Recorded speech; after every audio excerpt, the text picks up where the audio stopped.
Hello learners. Today we will be covering reading ethnographies, DSOE 144, Block 1, Themes in Ethnographies, Unit 3, Classical Ethnography, and Unit 4, Indian Ethnography. Let's see what is classical ethnography is all about, how we can really go ahead with the scholars' views and the philosophers' views on this.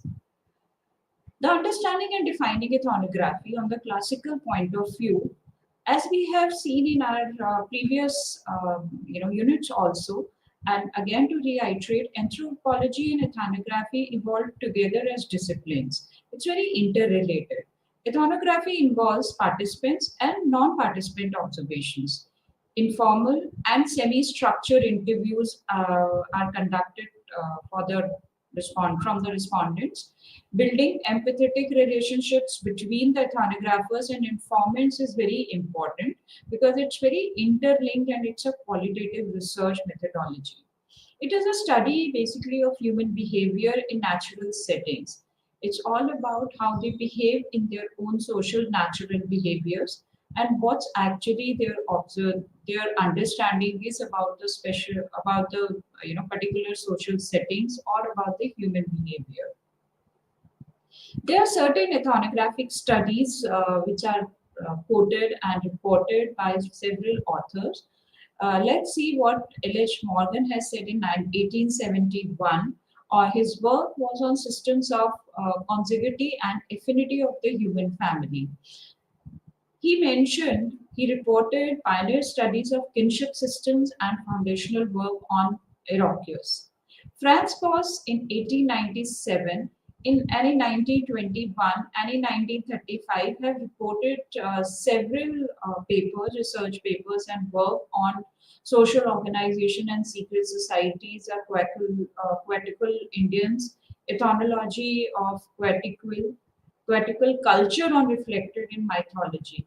So he basically the key contribution of his is pioneering fieldwork with a Quetical laid the groundwork for modern anthropology. Ruth Bendick in 1934 in The Patterns of Culture have advocated cultural relevations and emphasized on personality and cultural interrelations among their respondents.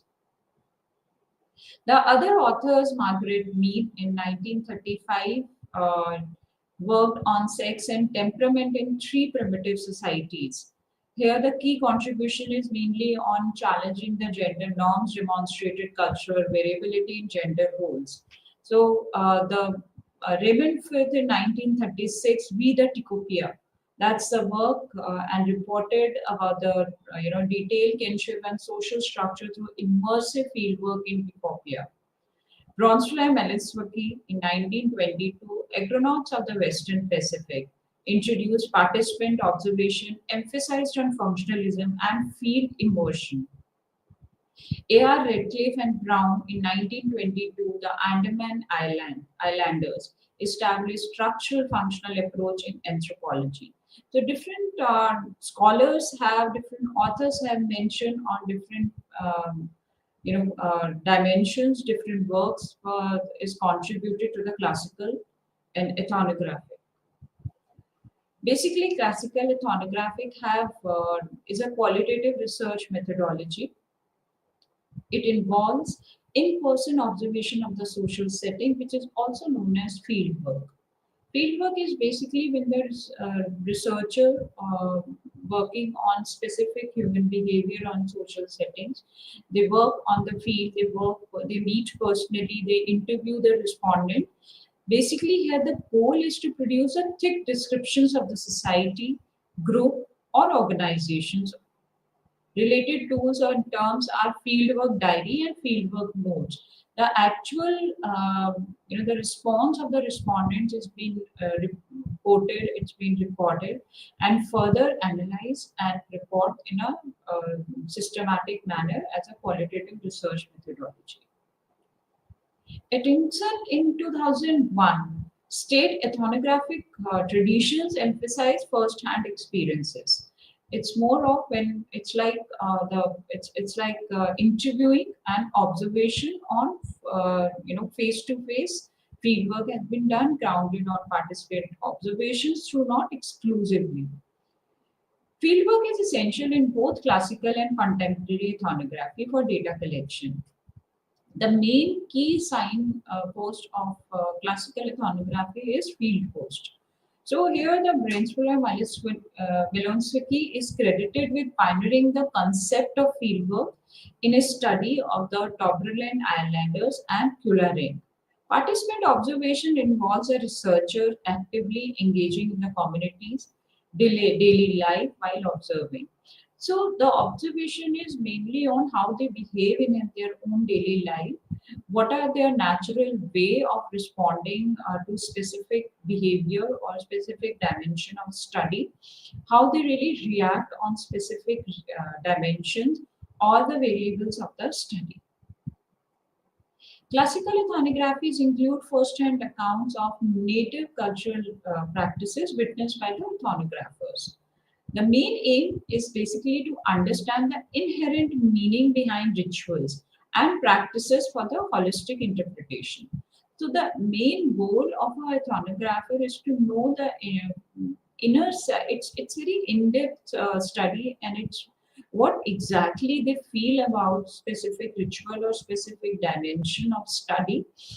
Also, the direct observation and direct interviews has been done, so it is known as first account observations, first hand accounts. And the ethnographer is very need to be patient while listening to the respondents, because once that they should have very good listening skills. In that way, then only the respondent can be able to talk to them freely. And there are certain traits which is required while going for first hand information from the respondents. So O'Reilly in 2009 clarifies ethnography is a methodology. The participant observation is a method, the method of collecting the data, the method of collecting the responses. The fieldwork is the period of primary data collection, since it is collected directly through interviews or observation. So it is a primary data collection and typically outside the office of the library. Because there, when we see the field work, the researcher or the ethnographer has to go to the respondent's place of work or place of where residence, where they, or maybe any other place where they can talk freely or they can talk in depth. They can be insight together insight of the information about the about the from the respondents. So, Agronauts on the Western Pacific in 1922 by Brainsfuller Medeswaki. Prefaced by James George Fraser, is a classical anthropological test. This work laid the foundation of anthropological methodologies, which include fieldwork, participant observation, and learning the local or native language or dialect. So fieldwork is very important. As I said, this is the main way of collection of the data. So by parallelly, participant observation is equally important, because whatever they are saying, are they really saying in inherent knowledge is there, or inherent observation has to be quoted and has to be reported. The learning of the local language is very important for an ethnographer. As I said, the listening skills is important equally. The knowing of the local language or the dialect is very important, because that creates a communication between the ethnographer and the participant, that creates a bond between the ethnographer and participant. Because when a person normally also when a person talks to another person in their own dialects or own native language, the bond creates a very detailed it leads to very detailed communication, and that gives a the feeling of trust and feeling of belongingness with that person. So here the ethnographer need to know the local language or the native language of the the participant, because that creates a trust and a belongingness between the ethnographer and the participant. So it is rightly said, without the trust you cannot get the uh, inherent observation, or in-depth analysis cannot be done in case of qualitative research methodology, because the interviews are going on, the observation is going on, the it's all about how they behave on specific, what exactly they really think about. So all this is noted during the field work, and then it is reported as per the methodology. So here the Milinkovic conducted the long-term intensive field work in 1915-16 and 1917-18 in a Trobriand Islands in New, that's a place. So here the it's actually the long-term study. It takes a lot of time. It takes a lot of patience for the ethnographer to note the field work, to analyze the field work, and then to report in a methodological manner. So his research redefined anthropological methods. He studied the polar exchange system, where material objects serve as symbols of kinship and social bonding rather than commodities. So he obtained three foundational principles of ethnographic research. First is the scientific terms and knowledge of ethnographic standard has to be very clear. Living among the natives, avoiding contact with other outsiders. And third is using special methods to collect, manage, and record evidence. So when we talk about the aims and how the the standards are maintained, they are very clear. This principle need to be followed by the ethnographer. Staying with or living with the native people is very as an advantageous, because there you get to know their regular daily routine work, their regular behavior. And when we talk about special tribes or special group or a community, so the ethnographer should avoid to contact the outsiders, because that creates that may create the mistrust among the participants or the ethnographer. Once they start living, they treat this, sometimes they treated them as their own person. So then only they can be able to respond in a very natural way, and in-depth analysis can be done in that way. Special methods can be used to collect data, maybe the indirect questions or props questions, or maybe just observation, or maybe just talking to them about their own lifestyle, how they behaved, in, and managing all these records and all these evidences is again very important for the ethnographer. He emphasized participant observation, suggesting that building rapport through shared experiences, games, amusements was essential for successful fieldwork. So during the fieldwork, certain games which are related to the behavior, or maybe the subject of the study, there the natural way of behaving in that particular situation comes in front, and that can be observed by the that was observed by the ethnographers, and they report and record the evidence accordingly. The Andaman Islanders in 1922 by A.R. Redcliffe Brown.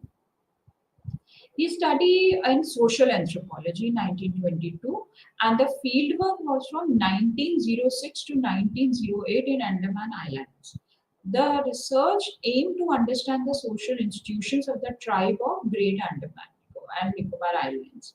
Andaman Islands. He categorized the tribes into two main groups, Great Andaman Group and Little Andaman Group, each with different and the distinct cultural elements. So here it is seen that the Great Andaman Group and Little Andaman Group has different cultural elements, and the Redcliffe actually studied the integrative functions of social institutions in that their life. And the this integrative function means they are how they are interrelated with each other, although they are having the different cultural elements with them, different cultural way of doing the things. He emphasized on daily and immersive contact with the community. The daily and immersive contact can be done, and it is very essential for understanding also once you start living with them. So living with the native people, living with the the islanders, help the field ethnologists to comes very naturally to understand them. They really quote the actual or the natural way how they really behave, and this is very in-depth study, immersive study on their behavior on the daily basis, on some specific subjects, on some specific cultural elements. So here the Redcliffe Brown also underlined the field-based and analytical ethnography as central to anthropological methodologies. So coming to the age in 1928 in by Margaret Mead, this study aimed to explore whether adolescent changes were biological or culturally constructed. The very specific question comes in mind: are these difficulties due to being adolescent or being adolescent in America? So here the main aim, the main goal was to study on the adolescents where certain challenges are there, to study on whether it is because of the biological reasons, or maybe the the culture they are living in, the community or the group they are living in, how they grown up, how they are programmed for that particular behavior. So here the Mead conducted field work in Samoa, specifically in the island of Tau in the Mons Archipelago. Her research focused on 50 adolescent girls in three coastal villages. Her ethnographic approach is included the immersion in the community, speaking in Samoan language, and participating in children games over elder concepts.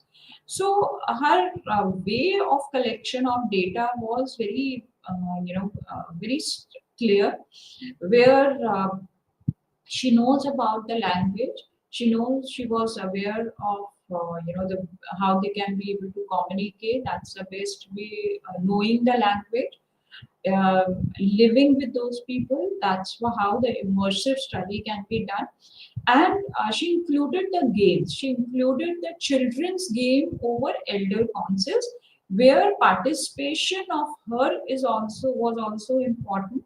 Then she observed and reported the evidences and the research. Adopting local customs and lifestyle to reduce cultural distance.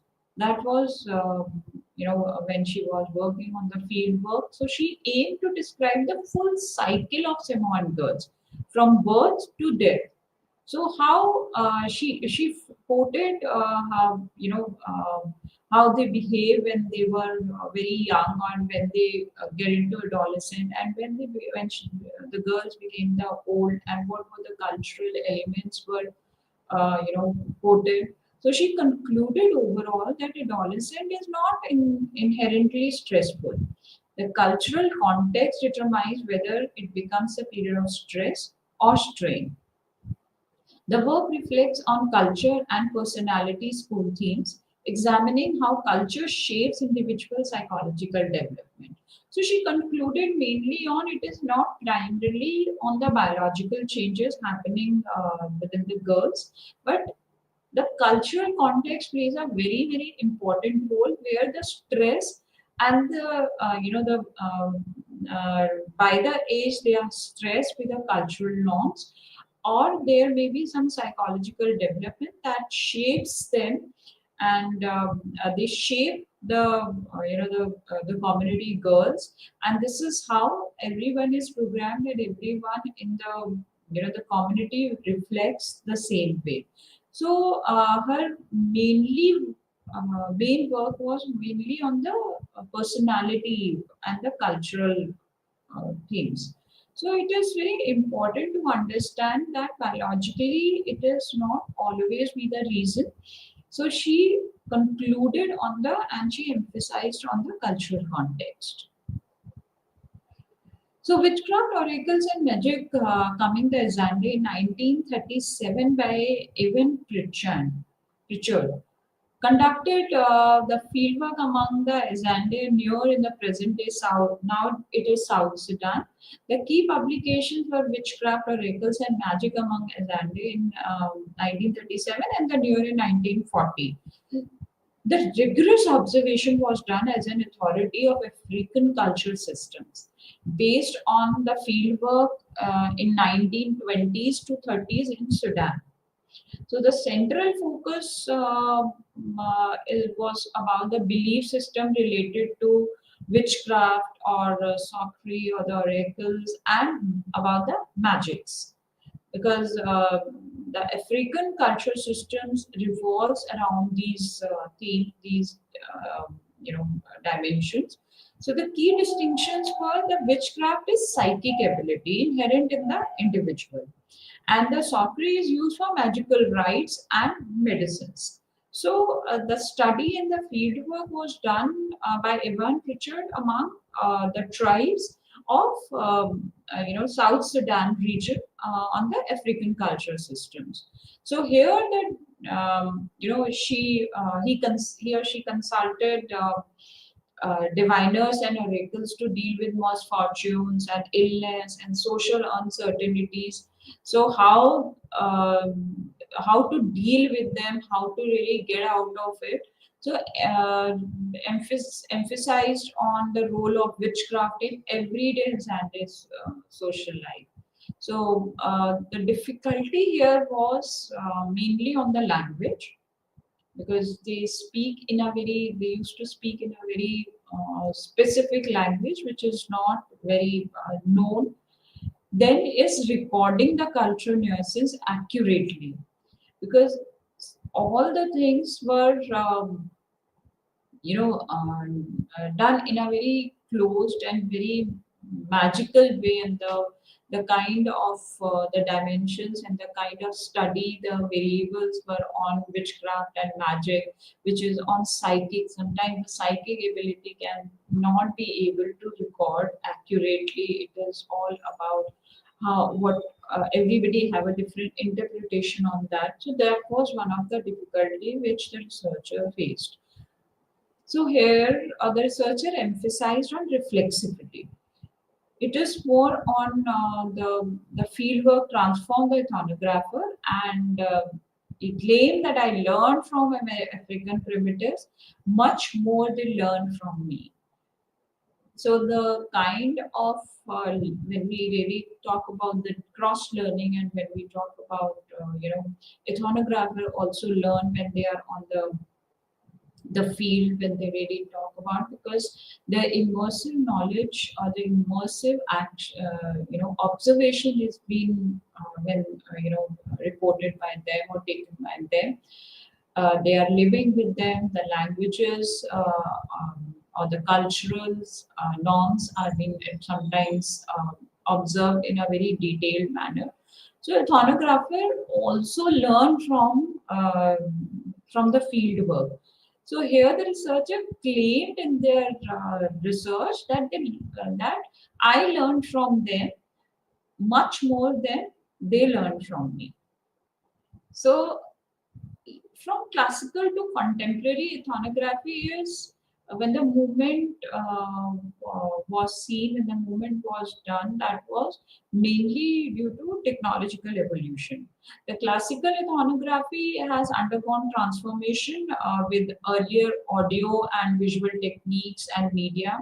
Then contemporary digital technologies like virtual platforms, social media, smartphones. So this is a movement, it is a transition from classical to contemporary ethnography. The emergence of multi-sided ethnography was because to study the phenomenon on multiple locations.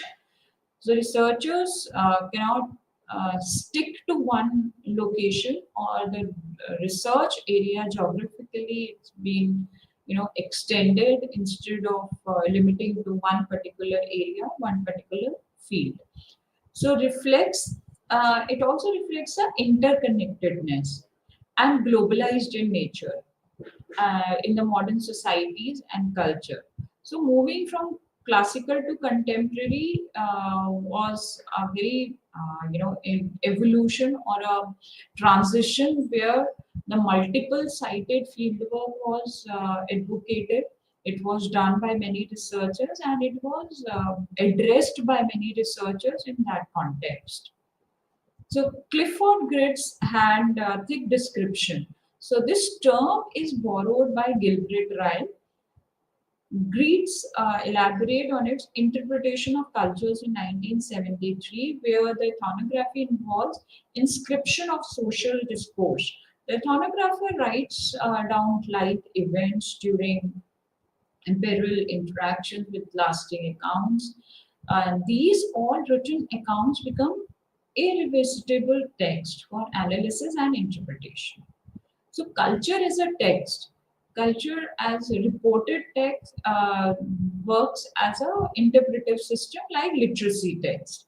So, ethnography work involves then it later on involves in reading or interpretation, representing meaning, and which are embedded in the social practices.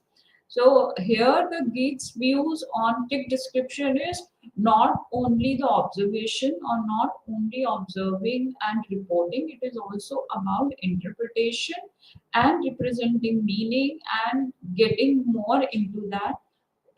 Writes more on live events and revisitable text should be there for the analysis so that the further when the further research can be done, it is the actual text are available for the other researchers interpretation and analysis. So Gates classical ethnography demonstrates thick description by unpacking layers of symbolic meaning, being a seemingly simple activity like cockfighting. So in this context, cockfighting, which may seem like just a brutal sport or a form of entertainment, is analyzed on cultural text that reveals that social structure, cultural collective values, symbolic representations. When we say social structure, it is like hierarchy, the status, the masculinity. The collective value is more towards the honor and the prestige, or maybe sometimes the aggression. The symbolic representations is like as a cock as a metaphor for male pride or power. And the cultural identity and expression is how people assert or negotiate their place in society. So this cockfighting, is known to be as a symbolic. Cockfighting is a symbolic meaning when it gets into the thick description or layering out the information. So interpretation is not just about what people do, why they do it, and what it mean to them. Whatever culture is happening, rituals are happening. It's not about they are doing that particular culture, why they are doing that culture, and what that culture or the ritual means to them.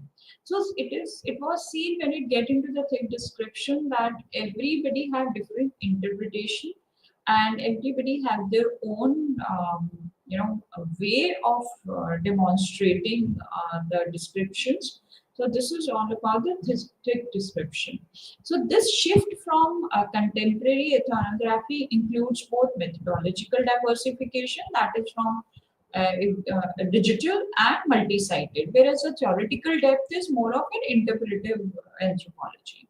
So there, the thick description remains a cornerstone of ethnographic method, emphasizes on interpretation, context, and meaning over more and more in-depth in layers of descriptions.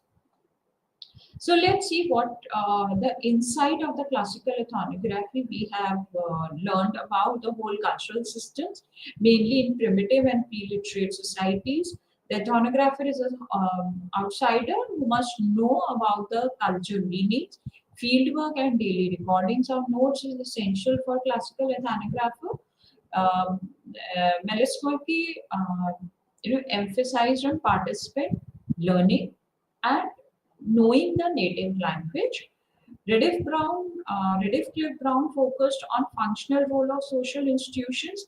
Mead highlighted on female researchers, gender effects fieldwork, especially studying on the adolescent girls. Even Richard discussed challenges of participant observation and difficulty of fully going native. Classical ethnography faces ethical issues such as maintaining neutrality in the field.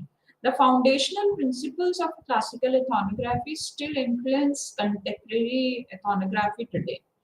There is an ongoing tension between the immersion in the community and remaining objectives. So, classical ethnography is classical because its core ideas continue to be relevant, not just because it is old, but it was the base of the ethnographical studies. So, let's move ahead with the Indian ethnography, what the Indian researchers have found out, and what the Indian ethnography says about it. The ethnography, as we have mentioned in our earlier units also, it comes from the Greek word that is ethnos, that is people, and graphein, that is writing. So Walcott in 1999 defined ethnography as a description of the customary social behavior of the special group. It involves first-hand written descriptions of different cultures from different people from different backgrounds, different societies, communities, groups, or organizations. Ethnography combines scattered data into coherent whole. It is a comparative study focused on human existence within the specific societies and cultural norm, which is reported by Armstrong in 2008. So when we focused on Indian ethnography, the three questions are: how do we know what we know? How can we speak for others? And who is the audience of ethnography? So ethnographic information can be presented in different forms. It can be in form of articles, it can be in form of journals, the data or the documentaries, the books, and the research papers, etc. Modern anthropology in India, the origin of modern secular was came into light in late 19th century. The three major influence of Indian anthropology was on British attempts to colonial British attempts to understand Indian history and ethnography, society, journals, and museums promoting anthropology in universities. Indian independence movement using anthropology as a tool against colonial control. So pre-independence and anthropology was mainly focused on descriptive and encyclopedic, which was portrayed India as an exotic culture to be explored. In 1920s to 30s development during that period, the anthropology started breaking free from colonial administrative control and new perspectives were emerged during that period of time. Post 1947, after the post independence, it developed a distinct field which changes its discourse, methodology, and concepts. Beyond tribal remote areas to urban regions included religion, economy, political, social systems. But internet expansion and the focus of anthropologists was more on the tribal and remote areas of the urban regions as well. The detailed and local studies across India, focused on when it comes to the multiple ethnographic studies on the multi-sited or multi-field work was advocated. The post-independence international influence was engaged with detailed debates on social values, resistance, and post-colonialism. The main theme, the central themes were more revolves around the caste systems, untouchability, and nationalism. So the interdisciplinary roots were Indology, archaeology, history, cultural continuity, and change debates. So all the main it revolves around the main things of casteism, intercaste, untouchability was very prominent theme of it, and the nationalism, of course, it was on the top of it. So everybody, every researchers was focusing, and the interdisciplinary studies also revolves around that. So the pre-tribal societies and post, before the independence, it was focused on pre-independence, that is on tribal society, and after the independence, the post-independence, it was the focus changed from tribal to caste and religions, because the casteism was very prominent factor. Detailed studies were done, in-depth analysis were done across India. So on the on a through the multi-field studies and all. So the this change was focused over time with what was considered as a as a worthy study, and it shifted from later on it shifted from casteism to social and political context. So there are certain contributions which were done by Indian anthropologists in 1921 by S.C. Roy. He provided the bibliographic account of all the publications on tribes and castes from magazines, the handbooks, the monographs, articles, and all. In 1946, later, just before the independence, D.N. Majumdar reviewed the state of anthropology and its development under British administration. Post-independence in 1956, G.S. Hure highlighted the India's lag in anthropological development compared to West, noted absence of American influence. In 1962, S.C. Dubey emphasized on need of refined research methods in Indian social anthropology. In 1963, N.K. Bose authored a book discussing progress of prehistoric archaeology, cultural and physical anthropology. In 1964, L.P. Vidyarthi identifies a new trend: focus on villages, focus on caste, religion, kinship, and applied anthropology. In 1968, Surajit Sinha argued and insisted on Indian anthropology should focus on building its own traditions, not imitating the West. So, because India is from diverse cultural backgrounds, so Surajit Sinha, as an anthropologist, as a researcher, the contributor insisted on, emphasized on own Indian cultural and own Indian traditions. So there were different phases of Indian anthropologists. The first phase was a formative phase from 1772 to 1919.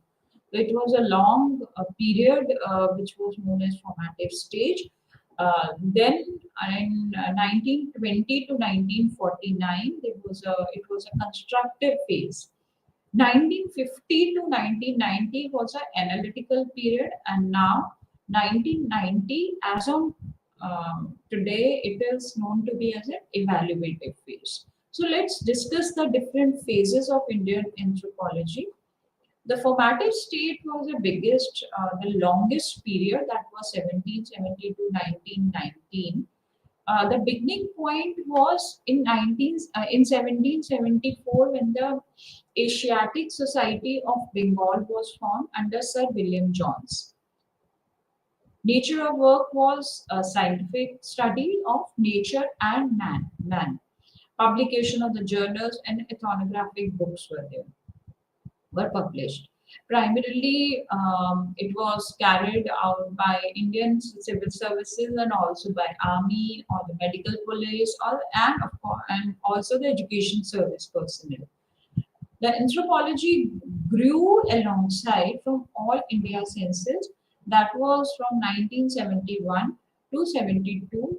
The objective was very clear, and it was a dual objective of scientific study and administrative utility. So it was a combination and integrative approach of the combined approach of the scientific study on how about the dimensions, about the variables working on. Along with that, the administrative ability relates with the reporting, collection of data, and analysis of data, how can be done. So that was a formation of that. So the traditional Indian society is seen as composed of distinct caste, religion, communities, and tribes at the periphery. The first major anthropological census was led by Herbert Risky, which included the detailed classification of caste and tribes. That was in 1901. 1911 census, it was continued the anthropological focus between that those 10 years considered to be as anthropological classics. So in 1931 census, it was reported a significant milestone has achieved and basis on the classification of Indian population. So all the formations, all the, it is known to be a formative stage because the initial anthropological studies were done and the detailed classifications were, focused on the caste and tribes, and the studies were seen in a very very different manner in relation with the regional religion communities, caste and tribes of that particular area. The second phase, the few key works were reported by William Crook in Tribes and Caste of Northern Western Provinces of All, and the Tribe and Caste of Bengal by Sir Herbert Risley. Risley's view was the caste hierarchy of Aryan Dravidians racial theory used anthropometric data, that is, for example, nasal shape. It was it was studied on the shape of a nose, which gives a view of the caste as a racial hierarchy. So on the other hand, Crook's view criticized racial basis of caste link, because here it focused on occupation rather than the caste. It is found only marginal nasal differences are there. So racial views and Crook's view were just opposite, where the racial's view favored the or worked on the racial hierarchy, and whereas the Crook criticize the racial biases for caste. So the terminology used by them revolves around the caste, the religion, the tribes, the race, but that used very interchangeably, and it reflects ambiguity. It was very ambiguous when it comes to the classification point. So later on, the clarity emerged, on the classification. For example, scheduled caste and scheduled tribes are the new terms which were given during the formative state. To assist the census operations through better classification of the social group was the purpose of that, and it was these handbooks were published, and handbooks were printed and distributed among, whereas it was criticized also during the same phase that they are inadequate. The in-depth religion caste system analysis was not done accurately, and it is more of considered to be a superficial books. So the purpose of book, which was aimed to for the better classification, later on it was criticized by certain anthropologists. Then comes the constructive phase. Social anthropology included in University of Calcutta postgraduate syllabus in 1920, marking it as a research-worthy academic discipline. University of Delhi in 1947, University of Lucknow in 1950, and University of Guwahati in 1952. So It started primarily with University of Calcutta, and later on it was expanded to other universities.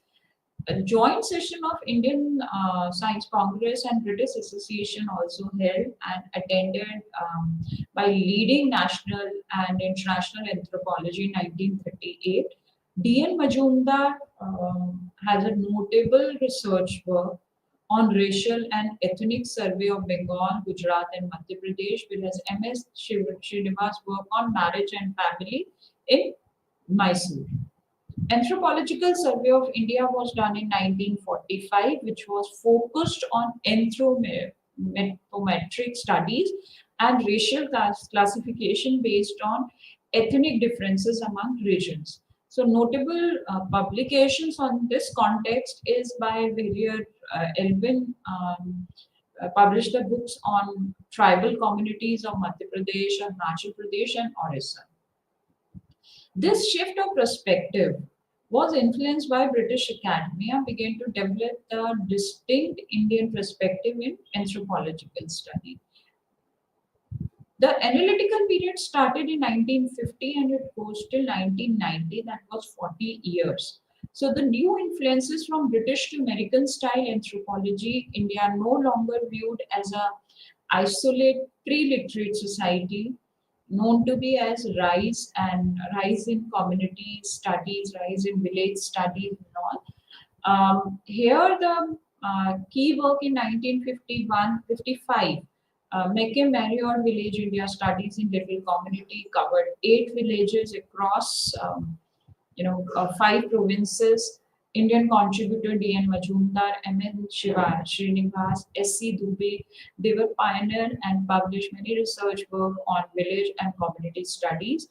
French so structuralist influence on Levi Strauss, kinship, and dominant each in caste and society structures were published. There was there was a big shift in 1980s to 90s where the move beyond village studies model and the reaction to structural functional caste focus, which was mainly the themes were on caste, religion, and identity of the people. So the major theories were great and little traditions, caste and stratification system, modernization of tribes and castes, six-fold classification of traditions, civilization synthesis, nation and subnation, and mobility model, also the tribe caste continuum by different scholars, different anthropologists were reported. Development initiatives were done on tribal research and training institutes formed in 1953. The idea was behind the policy and planning under this to make the active anthropology for social development. So the evaluative period starts after that, that is 1990 as on today. It's found that there is a need of reorientation, that is a realization of British and American frameworks that was not fully explained complexity of Indian society. The greater focus on problem within Indian society itself is all about the emergence of the distinct Indian approaches to ethnography, ethnography, and anthropology. So, medical anthropology, development studies, and psychological and anthropology are these are the different fields. These are the new and emerging fields which are seen after 1990s because psychological anthropology and medical anthropology and development anthropology comes under a subsection of the anthropological studies and certain interdisciplinary and applied subfields as emerged. So, with increase in collaboration, with increase, there is a seen an high increase in anthropology and sociology studies.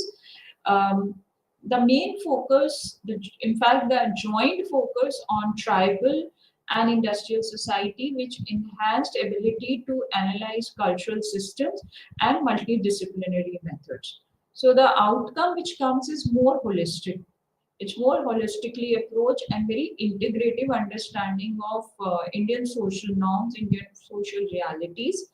The unique India ethnographic studies has increasingly evident as it is now every cultural context is taken into account with different studies with different subsections. So overall, when we say the Indian ethnography on a whole, there were certain anthropologists who really work on, the cell, the M.N. Srinivas or S.C. Dubey, we say, there was different anthropologists whose key works, whose key contribution was very important in the interdisciplinary subsections and the publications on different in different magazines or handbooks or monographs or journals, newspapers, the books has been published.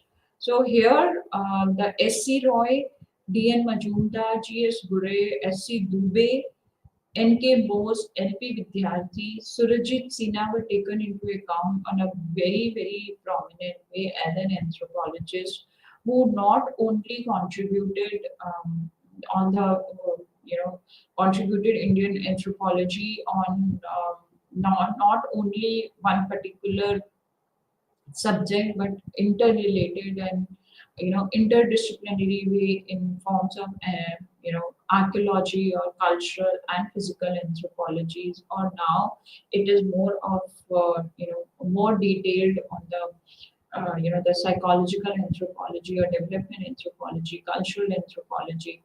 So state of anthropology in the development from classical to Indian anthropology, or classical to contemporary, and as a distinct Indian anthropology, then it's been seen in different studies. The new trends on the tribes, the religion, the villages has seen the applied anthropology when it was advocated and researched by reported by L.P. Vidyarthi in 1964.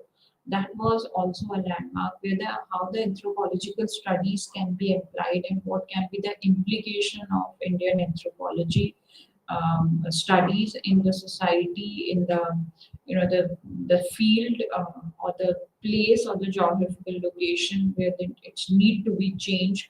So later on, Surajit Sinha also focused on building its own tradition rather than going or imitating with the West, because it was always emphasized that India, being from the multicultural background, multicultural people around. So if emphasizing on more research methods, interrelated, interdisciplinary research methods of the social Indian social anthropology was advocated on different phases, from formative phase to today.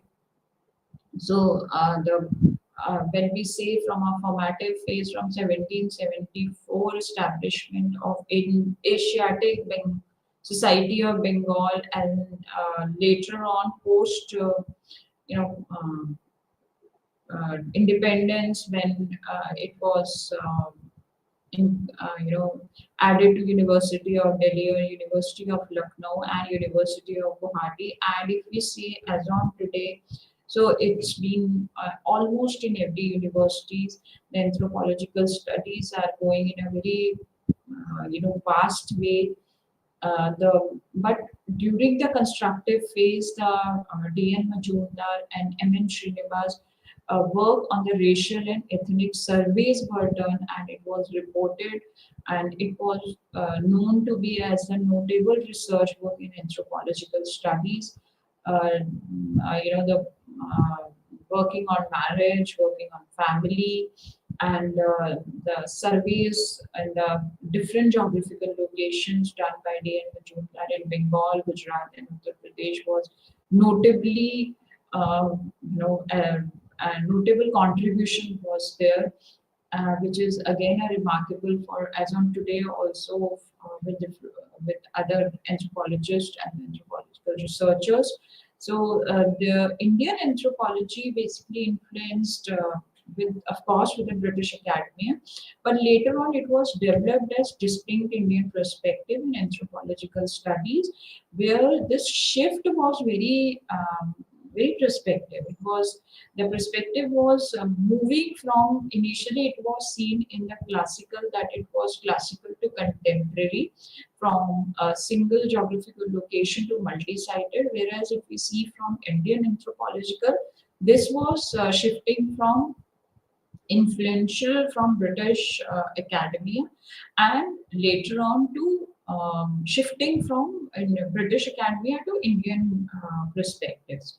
Indian anthropology played a very important role in further studies with during the analytical period, where the when we say the key see the key work in 1955 by Mackim Heriot with the Village India. They studied on the studies in the little community, and covered the 8 villages across 5 provinces.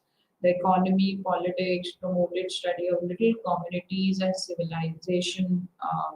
Units were seen. The Later on, during the analytical period, the development initiative was very active.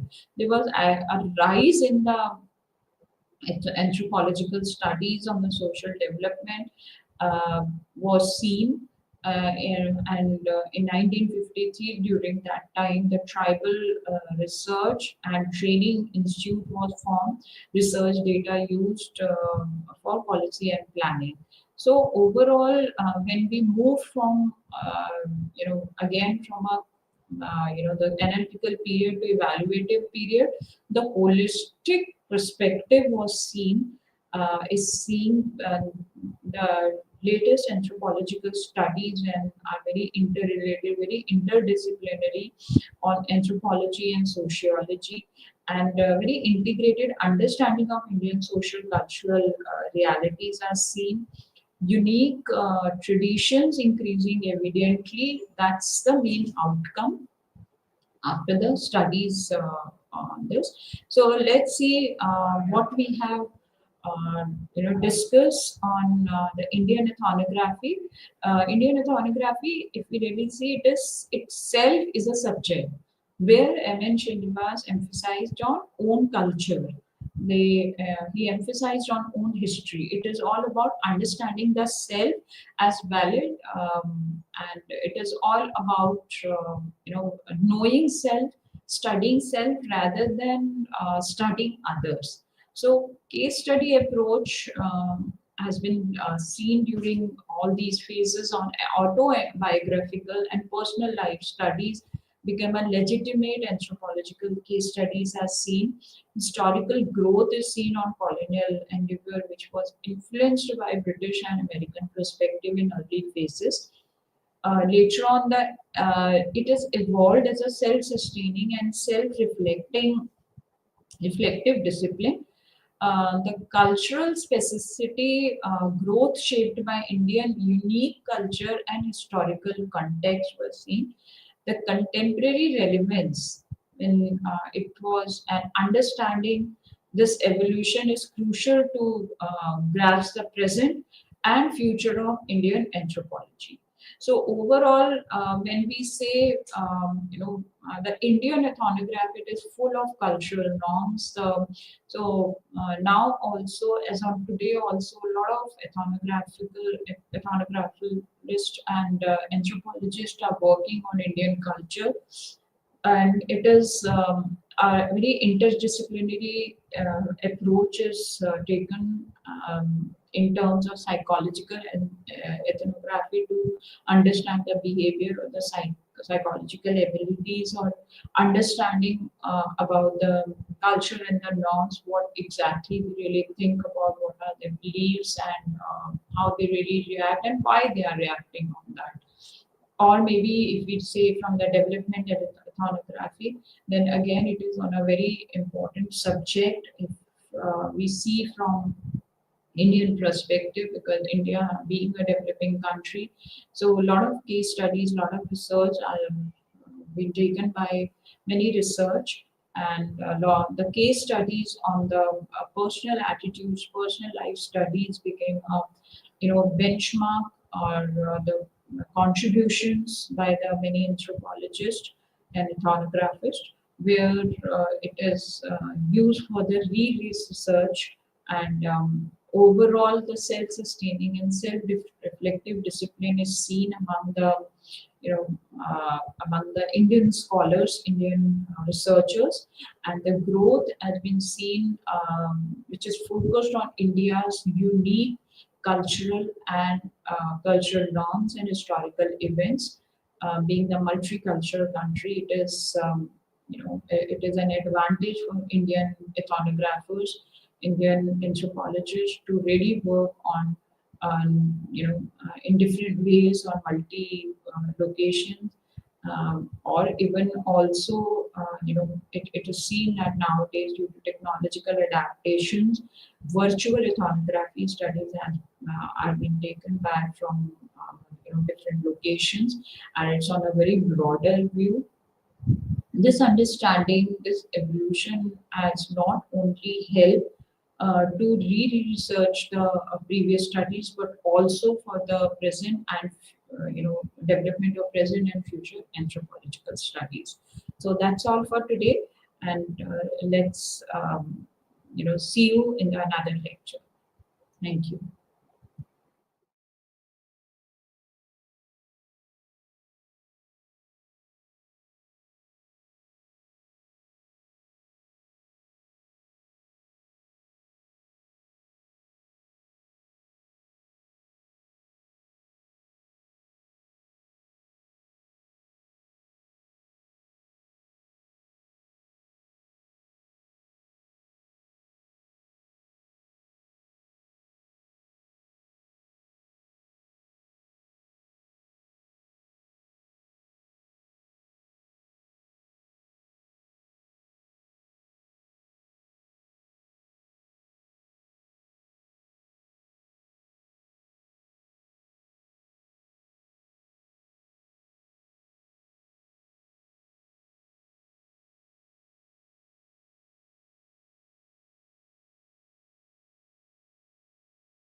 Sanjaya, Professor of History from Usmania University, from Hyderabad, IGNOU Regional Center.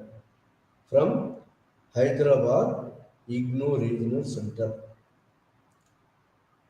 ఈరోజు ఈ live ఛానల్లో బిహెచ్ఐఈ 144 బిహెచ్ఐఈ 144 బుక్లో నుంచి unit number 7 unit number 7 అదేంటంటే సంగం literary traditions అనేటువంటి యూనిట్ని తమిళ్ సంగం literary tradition మీద ఈరోజు ఈ లైవ్ ఛానల్లో 7వ యూనిట్ను 7వ పాఠాన్ని మనం ఈ బిహెచ్ఐఈ 144 బుక్లో నుంచి మనం డిస్కస్ చేయబోతున్నాం.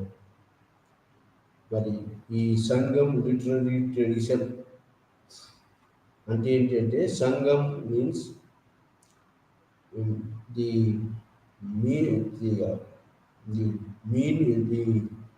conference of the poets. Meeting of the poets is called Sangam. Sangam literary tradition. Okay. Meeting of the poets created literature.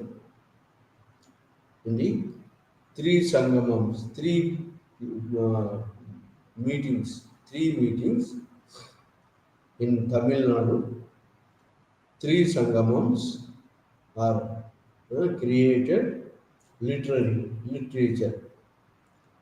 ఆ లిటరేచరే మనం ఈ తమిళనాడు కేరళ ఏరియా ఉన్నటువంటి తమిళనాడు కేరళ ఏరియాకు మరి ఈ ఈ డీప్ సౌత్లో ఉన్నటువంటి ఏరియాలో ఉన్నటువంటి యొక్క పరిస్థితులు ఈ యొక్క ఈ 3 ఈ బార్డ్స్ అండ్ పోయిట్స్ యొక్క మీటింగ్లలో మరి కూర్పు చేయబడింది 3 సంగమంలో అని కూర్పు చేయబడింది లిటరేచర్. ఆ లిటరేచర్ ద్వారా మనం ఈ యొక్క డీప్ సౌత్ చివరికి ఉన్నటువంటి తమిళనాడు కేరళ యొక్క భూమి ల్యాండ్స్కేప్ గురించి కానీ అక్కడ జరిగినటువంటి హిస్టారికల్ ఈవెంట్స్ కానీ మరి అక్కడ జరిగినటువంటి యొక్క రాజుల యొక్క పరిపాలన కానీ రాజులు మరి వాటి గురించి ఈ సంగమంలో సంగమం లిటరేచర్ ద్వారా జరపబడింది. In addition to the inscriptions coins ఇది కాకుండా లిటరరీ ద్వారా ఈ పోయిట్స్ బార్డ్స్ అండ్ పోయిట్స్ యొక్క మీటింగ్లలో 3 మీటింగ్లలో తెలపబడింది. ఎప్పుడు ఇది జరిగింది? ఇది 9 centuries 9 శతాబ్దం అంటే ఇది క్రీస్తు పూర్వము 3వ శతాబ్దం నుంచి 8వ శతాబ్దం 7వ శతాబ్దం 9 centuries 6వ శతాబ్దం దాకా జరిగింది. క్రీస్తు శకం 6వ శతాబ్దం దాకా ఈ మీటింగ్లు జరిగినాయి. ఏ మీటింగ్లు? తమిళనాడులో కేరళలో ఉన్నటువంటి యొక్క ఈ పోయిట్స్ బార్డ్స్ అండ్ పోయిట్స్ కొన్ని పద్యాలు అల్లారు. ఏది పద్యాలు అల్లి ఈ మీటింగ్స్లలో 3 సంగమంలో 3 మీటింగ్లలో 3 ఈ కౌల మీటింగ్లలో ఈ యొక్క పద్యాలు వెల్లడి చేశారు, పద్యాలు కూర్పు చేశారు. ఆ 3 మీటింగ్లు ఎక్కడంటే 3 సంగమమ్స్ ఎక్కడంటే తమిళనాడులో కేరళలో ఉన్నటువంటి ఒక 3 సంగమమ్స్. మొదటి సంగమం ఎక్కడ జరిగిందంటే ఈ సౌత్ ఆఫ్ ది మదురైలో జరిగింది. దానికి అధ్యక్షత వహించినటువంటి వాళ్ళు ఎవరంటే లార్డ్ శివ, మరి మురగన్, మరి ఇంకా అగస్త్య, అంతా డివైనిటీస్. ఆ సంఘంలో పాల్గొన్నదంతా డివైనిటీస్. ఆ సౌత్ ఆఫ్ ది మదురైలో జరిగినటువంటి సంఘము లిటరేచర్లో ఆ సంఘం యొక్క కూర్పు అంతా కూడా మరి డిలజ్ అంటే ఒక ఒక సముద్రంలో మరి కలిసిపోయి దాంట్లో నుంచి ఏమీ బయటికి రాలేదు. ఏది మొదటి సంఘములో నుంచి, సౌత్ ఆఫ్ ది మదురై నుంచి మొదటి సంఘంలో ప్రొడ్యూస్ చేసినవి కూడా ఏమీ కూడా బయటికి రాలేదు. మొదటి పోయట్స్, బార్డ్స్ మీటింగ్లలో ఇదంతా డివైనిటీస్ attend అయ్యిండ్రు.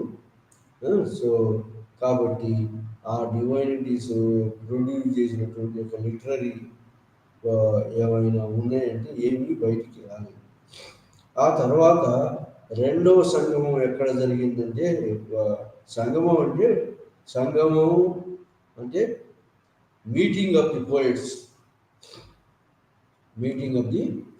In the south India, ఆ పర్టికులర్లీ తమిళనాడు, కేరళ ఏరియాలో ఉన్నటువంటి యొక్క బార్డ్స్ అండ్ పోయిట్స్ మరి వాళ్ళ యొక్క మీటింగ్లలో ఎలువైనటువంటి యొక్క గ్రంథాల ద్వారా మనకు ఆ కాలము నాటి యొక్క పరిస్థితులు, ఆ కాలము నాటి యొక్క భూమి రకాలు, ఆ కాలం నాటి సోషియో ఎకనామిక్ కండిషన్స్, ఆ కాలం నాటి లవ్ అండ్ మ్యారేజ్ అనేటువంటి అనేది రెండు, మొత్తం ఈ లిటరేచర్ను రెండు డివిజన్స్గా చేశారు. ఒకటి అకం లిటరేచర్ అని, రెండవది పురం లిటరేచర్ అని. అకం లిటరేచర్ ద్వారా ఏం తెలుస్తుందంటే ఆ కాలం నాటి లవ్, పరస్పరము ఆ కాలం నాటి ఉన్న మానవుల మధ్య ఉన్నటువంటి ప్రేమ, మ్యారేజ్ విషయాలు, మరి లవ్ అండ్ మ్యారేజ్ విషయాలు అకం ద్వారా తెలుస్తాయి. పురం ద్వారా ఏం తెలుస్తున్నాయి అంటే ఆ కాలం నాటి ఉన్నటువంటి యొక్క ల్యాండ్స్కేప్స్ కాకుండా ఆ కాలం నాటి పరిపాలన చేసినటువంటి రాజులు వాళ్ళ మధ్యలో జరిగినటువంటి యుద్ధాల గురించి తెలుస్తుంది పురం. ఈ విధంగా మొత్తం 3 సంగమంలో జరిగినటువంటి యొక్క మొత్తం లిటరేచర్ను 2 డివిజన్స్గా చేశారు. ఈ 2 డివిజన్స్ ద్వారా మనకు తెలిసేది ఏంటంటే, ఒకటి అకం లిటరేచర్ అంటారు, రెండవది పురం లిటరేచర్ అంటారు. అకం లిటరేచర్లో లవ్ సీన్స్, మ్యారేజ్, ల్యాండ్స్కేప్, మరి ఇలా ఈ బార్డ్స్, పోయట్స్, సాంగ్స్, ఒక పరస్పరం ఒక నోటి నుంచి ఇంకో నోటికి చాలా రోజులు ఇది ట్రాన్స్ఫార్మ్ అవుతూ అట్ లాస్ట్ కంపోజ్ చేయబడ్డటువంటి దాంట్లో ఏం తెలుస్తుందంటే ఆ కాలం నాటి లవ్ ఎలా ఉంది, మ్యారేజ్ ఎలా ఉంది, ఆ ల్యాండ్ ఎలా ఉంది, ఎక్కడ ఏం పంటలు పండేది, అవన్నీ కూడా ఆ కాలం నాటి యొక్క అవన్నీ కూడా తెలియబడుతుంది అకం ద్వారా. మరి పురం ద్వారా ముఖ్యంగా ఆ కాలం నాటి రాజులు, వాళ్ళ యొక్క ఇంటర్నల్గా జరిగే యుద్ధాలు, ఆ యుద్ధాల ద్వారా జరిగినటువంటి మిగతా విషయాలన్నీ కూడా పురం ద్వారా తెలియవస్తుంది మనకు. ఈ విధంగా మొదటి సంగమంలో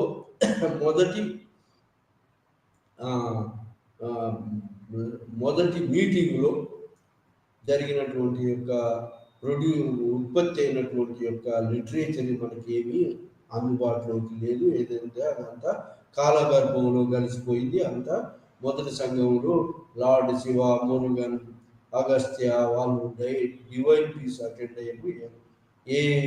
ఏమైనా ప్రొడ్యూస్ అయినటువంటిది ఏమి కూడా మనకు అందుబాటులోకి రాలేదు. రెండవ సంఘం ఎక్కడ జరిగిందంటే కాపాటపురంలో జరిగింది. కాపాటపురంలో మొదటి సంఘంలో ఎంతమంది అంటే 4449 సంవత్సరాలు జరిగి 4440 మంది అటెండ్ అయ్యారు దాంట్లో. మరి ఇది దాంట్లో ఏమైనా ప్రొడ్యూస్ అయింది కూడా మనకేమి కాలగర్భంగా కలిసిపోయింది, ఏమి మిగలేదు. రెండవ సంఘంలో ఎంత అంటే 3000 చిల్లర మంది మరి కవులు అటెండ్ అయ్యిండ్రు ఇది కాపాడపురంలో.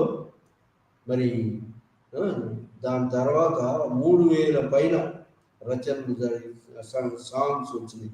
సాంగ్స్ బార్డ్స్ సాంగ్స్ పద్యాలు అల్లటం జరిగింది 3000 పైన. ఆ కాలం నాటి వర్ణన చేస్తూ మ్యారేజ్, లవ్ సీన్స్, మరి ఇంకా అక్కడ ఉన్నటువంటి యొక్క ల్యాండ్స్కేప్స్ గురించి 3000 పైన 3400 పైన వచ్చినటువంటి యొక్క ఇయర్స్లలో 400 ఇయర్స్ 400 మంది పోయిట్స్ మరి సమావేశం దీంట్లో వచ్చినవి కూడా మనకేమి అందుబాటులోకి రాకుండా కాలవర్గంలో కలిసి లాస్ట్ సంగమం ఏంటంటే మూడవ సంఘం, థర్డ్ లిటరరీ కాన్ఫరెన్స్ ఎక్కడ జరిగిందంటే రచయితల సంఘము మదురైలో జరిగింది. ఈ సంఘములో మాత్రం మా చాలా లిటరేచరు ఉద్భవించింది ఈ సంఘములో. ఇది 1843 సంవత్సరాలు జరిగింది. మరి చాలా ఈ సంఘములో ఇది దాదాపుగా ఇది క్రీస్తు శకము 6వ శతాబ్దం 7వ శతాబ్దంలో జరిగింది. ఈ 6వ శతాబ్దంలో జరిగింది. ఈ సంఘంలో వచ్చినటువంటి యొక్క మరి లిటరేచర్లో ముఖ్యమైనటువంటిది ఏంటి అంటే లిటరేచర్ ఏంటంటే లిటరరీ సంఘంలో అంటే ఈ లిటరరీ కాన్ఫరెన్స్లో ఈ పాల్గొన్నటువంటి యొక్క రచయితల ద్వారా వచ్చినటువంటిది ఏంటి అంటే తొల్కపియం అనేది మొట్టమొదటిది. తమిళ్ గ్రామర్ బుక్ ఒకటి వచ్చింది. ఇంకోటి ఏమొచ్చిందంటే ఇలంగో అడిగల్ రాసినటువంటి శిలపడికరం అనేటువంటిది లవ్ స్టోరీ, శిలపడికరం అనేటువంటి యొక్క లవ్ స్టోరీ గురించి ఇంకోటి వచ్చింది. ఇంకోటి ఏంటంటే మణిమేకలం. ఈ రెండును తమిళలకు ఎపిక్స్ లాంటి ఎపిక్స్ అంటే మహాభారతం, రామాయణం లాంటి అట్లాంటి ఎపిక్స్ ఈ శిలపడికరం మరి మణిమేకలయన్నీ కూడా పురాణ గాథలు. మరి ఈ మన మహాభారతం, రామాయణం ఇట్లాంటి ఎపిక్స్గా ట్రీట్ చేస్తున్నాం. తమిళ్ ఏరియాలో, కేరళ ఏరియాలో ఈ రెండింటిని శిలపడికరం, ఇలంగో అడిగలు రాసిన శిలపడికరం, మణిమేకలైని రెండు కూడా ఎపిక్స్గా భావిస్తారు. ఎపిక్స్ అంటే ఇలాంటి రామాయణ మహాభారత గాథలు దాంట్లో ఉన్నట్టుగా ఎపిక్స్. దాన్ని ఆ తమిళ గురించి పురాతన కాలం నాటి గురించి వర్ణన దాంట్లో ఉన్నది. దాంట్లో అది ఎపిక్స్. ఇంకా అది కాకుండా 8 ఆంథాలజీస్ 8గా కంపోజ్ చేసి 8గా పద్యాలు కంపోజ్ చేసి డివైడ్ చేసినటువంటి 8 భాగాలుగా డివైడ్ చేసినటువంటి యొక్క పద్యాల కూడుకోవటం. ఇంకోటి 10 అంటే 10 డివిజన్స్గా కంపోజ్ చేసిన పద్యాలు పోయమ్స్ ఉన్నాయి. ఆ పోయమ్స్ ద్వారా మనకు ఆ కాలము నాటి మరి పరిస్థితులు ఏంటి, లవ్ సీన్స్ అనుకోండి, మ్యారేజ్ అనుకోండి, మరి మానవుల యొక్క పరిస్థితి ఆ కాలం నాటి మరి ఆ కాలంలో ఉన్నటువంటి ల్యాండ్స్కేప్స్ గురించి. ల్యాండ్స్కేప్ అంటే తమిళనాడు, కేరళ ఉన్నటువంటి భూభాగాల గురించి. భూభాగాలు ఎట్లా అంటే 5 డివిజన్స్గా చేశారు. దీని యొక్క సాంగ్స్ ద్వారా వర్ణన చేసినటువంటి యొక్క భూభాగాలను 5 డివిజన్స్గా చేశారు. ఒకటి మౌంటైన్ రీజన్ అని, ఒకటి మౌంటైన్ రీజన్స్లో అనేది ఒకటి. రెండవది ఏంటంటే పాస్టోరల్ ఎకానమీ అంటే సెమీ అగ్రికల్చర్ ఉన్నటువంటి యొక్క ఫారెస్ట్ ప్రోడక్ట్స్ మీద డిపెండ్ అయినటువంటి యొక్క ఏరియా. ఆ ఏరియాలో ఆ ప్రజలు ఆ యొక్క ల్యాండ్స్కేప్ మీద డిపెండ్ అయి ఉంటారు. మూడవది ఏంటంటే ల్యాండ్స్కేప్ ఏంటి, ఈ మొత్తం తమిళనాడు, కేరళ భూభాగాన్ని 5 డివిజన్స్గా చేశారు. దాంట్లో మొదటిది మౌంటైన్ రీజన్ అని. మరి అక్కడ ప్రజలు ఎట్లా నివసిస్తున్నారు, మౌంటైన్ రీజన్ ప్రజలు అనేది, మౌంటైన్లు దొరికేటువంటి యొక్క మరి పదార్థాలు రావు, గ్యాదర్ చేసుకొని బతకడం. రెండవది ఏంటంటే పాస్టోరల్, కొంచెం అగ్రికల్చర్ చేసేటట్టుగా పశువులను పెంచుకునేటువంటి యొక్క పశువులను గొర్రెలను పెంచుకునే రీడింగ్ ఆఫ్ ఎనిమల్స్. మరి సెమీ అగ్రికల్చర్ ఉన్న ఏరియాని ఏమంటారంటే పాస్టోరల్ ఏరియా అంటారు.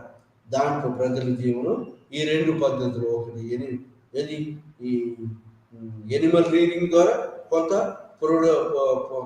పంటలు పండించుకోవడం ద్వారా ప్రజల జీవనం సాగుతుండేదని ఆ పోయమ్స్ ద్వారా ఏది రెండు డివిజన్స్గా ఇచ్చినటువంటి, డివైడ్ చేసినటువంటి అకం ద్వారా, అకం ఒకటి అకం, రెండవది పురం. అకం ద్వారా తెలుస్తుంది మనం ఎట్లాంటి లైఫ్ అనేది. మూడవది ఏంటంటే రివర్ వ్యాలీస్. రివర్ వ్యాలీస్లో ప్రజలు ఎట్లా పంటలు పండించారు, అగ్రికల్చర్ లైఫ్ ఎలా ఉంది, మరి ఎలా మరి ప్రజలు సుఖంగా బతుకుతున్నారు, పంటలు పండుతున్నాయి కదా. కాబట్టి అది మూడవ భాగం. నాలుగో భాగం ఏంటంటే కోస్టల్ ఏరియా. కోస్టల్ ఏరియాలో ఉన్నటువంటి ప్రజలు సీ పోర్ట్ లైఫ్ తోటి కానీ, మరి ఆ కోస్టల్ ఏరియా పంటలతోటి కానీ, అక్కడ ఉన్నటువంటి పెప్పర్ను అంటే సుగంధ ద్రవ్యాలు, మరి ఏలకులు, లవంగాలు, మిరియాలు ఎట్లా ఎక్కడ పండించి ఎట్లా ఎగుమతులు దిగుమతులు, రోమన్ ట్రేడ్ కూడా జరిగిందని. అక్కడి నుంచి అంటే విదేశీయులు కూడా, అరబ్బులు, రోమన్స్, ఇటాలియన్ రోమన్స్ కూడా అక్కడ వచ్చారని, ఆ విధంగా మరి ఈ విధంగా నివసించేవాళ్ళు. ఇంకా అది కాకుండా ఇంకా డిజర్ట్ ఏరియా, ఈ రెండింటి మధ్యలో ఉన్నటువంటి సీ కోస్ట్కు మరి మధ్యలో ఈ రివర్ వ్యాలీకి మధ్యలో ఉన్నటువంటి రివర్ డిజర్ట్ ఏరియా, మరి డ్రై ల్యాండ్స్లలో ప్రజలు దొంగతనం చేస్తూ రాబరింగ్ వృత్తిగా పెట్టుకొని బ్రతికారని చెప్పి ఈ యొక్క ల్యాండ్స్కేప్లో మరి ప్రజల జీవన పరిస్థితుల గురించి ఈ పోయమ్స్లలో అకం, పురం అనేటువంటి రెండు డివిజన్స్, ముఖ్యంగా అకం దాంట్లో ఈ ప్రజల జీవన స్థితులు, మరి మ్యారేజ్ లైఫ్ ఇవన్నీ తెలియవచ్చింది. లవ్ సీన్స్, ప్రజల యొక్క ప్రేమ, మెన్ అండ్ ఉమెన్ మధ్యలో ఉన్నటువంటి ప్రేమ, ఆ యొక్క లవ్ దృశ్యాలు, లవ్ సీన్స్, లవ్ సాంగ్స్ ద్వారా తెలియవస్తుంది. ఇంకా పురం ద్వారా ఏం తెలియవస్తుందంటే, పురం ద్వారా అక్కడ ఉన్నటువంటి ఆనాటి రాజులు ఎవరైనా ముఖ్యమైనటువంటి ఆ రాజులు ఆనాటి తమిళనాడులో ఉన్నటువంటి పాండియన్స్, మరి తమిళనాడు ఎగువ ప్రాంతంలో ఉన్నటువంటి వారు చోళులు, పాండ్యులు దిగువ ప్రాంతంలో పాండ్యులు, ఎగువ ప్రాంతంలో ఉన్నటువంటి వాళ్ళు చోళాస. మరి ఈ తర్వాత పాండ్యులు, మరి ఆ తర్వాత ఇంకా దిగువ ప్రాంతంలో ఉన్నటువంటి వారు కేరళ ప్రాంతంలో ఉన్నటువంటి చేరాస. ఈ మూడు ప్రామినెంట్ ముఖ్యమైనటువంటి యొక్క రాజ్యాలు. ఈ రాజ్యాలు ఈ మూడే కాకుండా తమిళనాడులో ఉత్తరంగా ఉన్నది చోళ సామ్రాజ్యం, చోళులు. దీంట్లో ఎర్లీ చోళాస్ అనేది, లేటర్ చోళాస్ అనేది. ఎర్లీ చోళాస్లో ముఖ్యమైనటువంటి వాడు ఎవరంటే కరికాల చోళుడు గొప్పతనాన్ని గురించి ఎన్నో సాంగ్స్ వచ్చినాయి. అతను ఏం చేసినాడే, కావేరీ నది మీద ఒక ఆనకట్ట కట్టి ఇరిగేషన్ ఫెసిలిటీస్ ఏర్పాటు చేసి పంటలు పండించడానికి కరికాల చోళుడు ప్రయత్నం చేసినట్టుగా దాంట్లో ఎర్లీ చోళాసులో అతి గొప్పవాడు, బలవంతుడైనటువంటి కరికాల చోళుడు గురించి చెప్పబడింది. ఇంకా పాండియన్స్లలో, మరి ఇంకా సౌత్ తమిళనాడులో పరిపాలించిన పాండియన్స్లలో నెడుంజేన్ గొప్ప పాండ్యన్ రాజుల గురించి, ఎర్లీ పాండ్యన్ రాజుల గురించి చెప్పబడింది. నెడుంజేన్ అనేవాడు. ఆ తర్వాత కేరళలో పరిపాలించిన వాళ్ళు చేరాస్ అంటారు, చేరాస్ గురించి కూడా చెప్పబడింది. ఇంకా వీళ్ళు కాకుండా సత్యపుత్ర, కేరళపుత్ర, ఈ 3 కాకుండా సత్యపుత్ర, కేరళపుత్ర, ఈ 5 కాకుండా ఇంకా 2 ఉన్నాయి. ఈ 7 మంది రాజులు ఈ యొక్క ఏరియాను, తమిళనాడు, కేరళ ప్రాంతాన్ని పరిపాలిస్తూ ఒకరి మీద ఒకరు యుద్ధాలు చేస్తూ, ఎక్స్పాన్షన్ కోసం యుద్ధాలు చేస్తూ, ఒకరు గెలచడం, ఒకరు ఓడిపోవటం, మరి ఆ ప్రాంతాన్ని ఆక్రమించుకోవటం, ఈ విధంగా చోళుల మధ్యలో, మరి పాండ్యుల మధ్యలో, మరి ఈ చేరాస్ మధ్యలో యుద్ధం జరగటం, వార్ సీన్స్, ఆధిపత్యం పోరు జరిగిందని చెప్పి పురం లిటరేచర్ ద్వారా తెలుస్తుంది.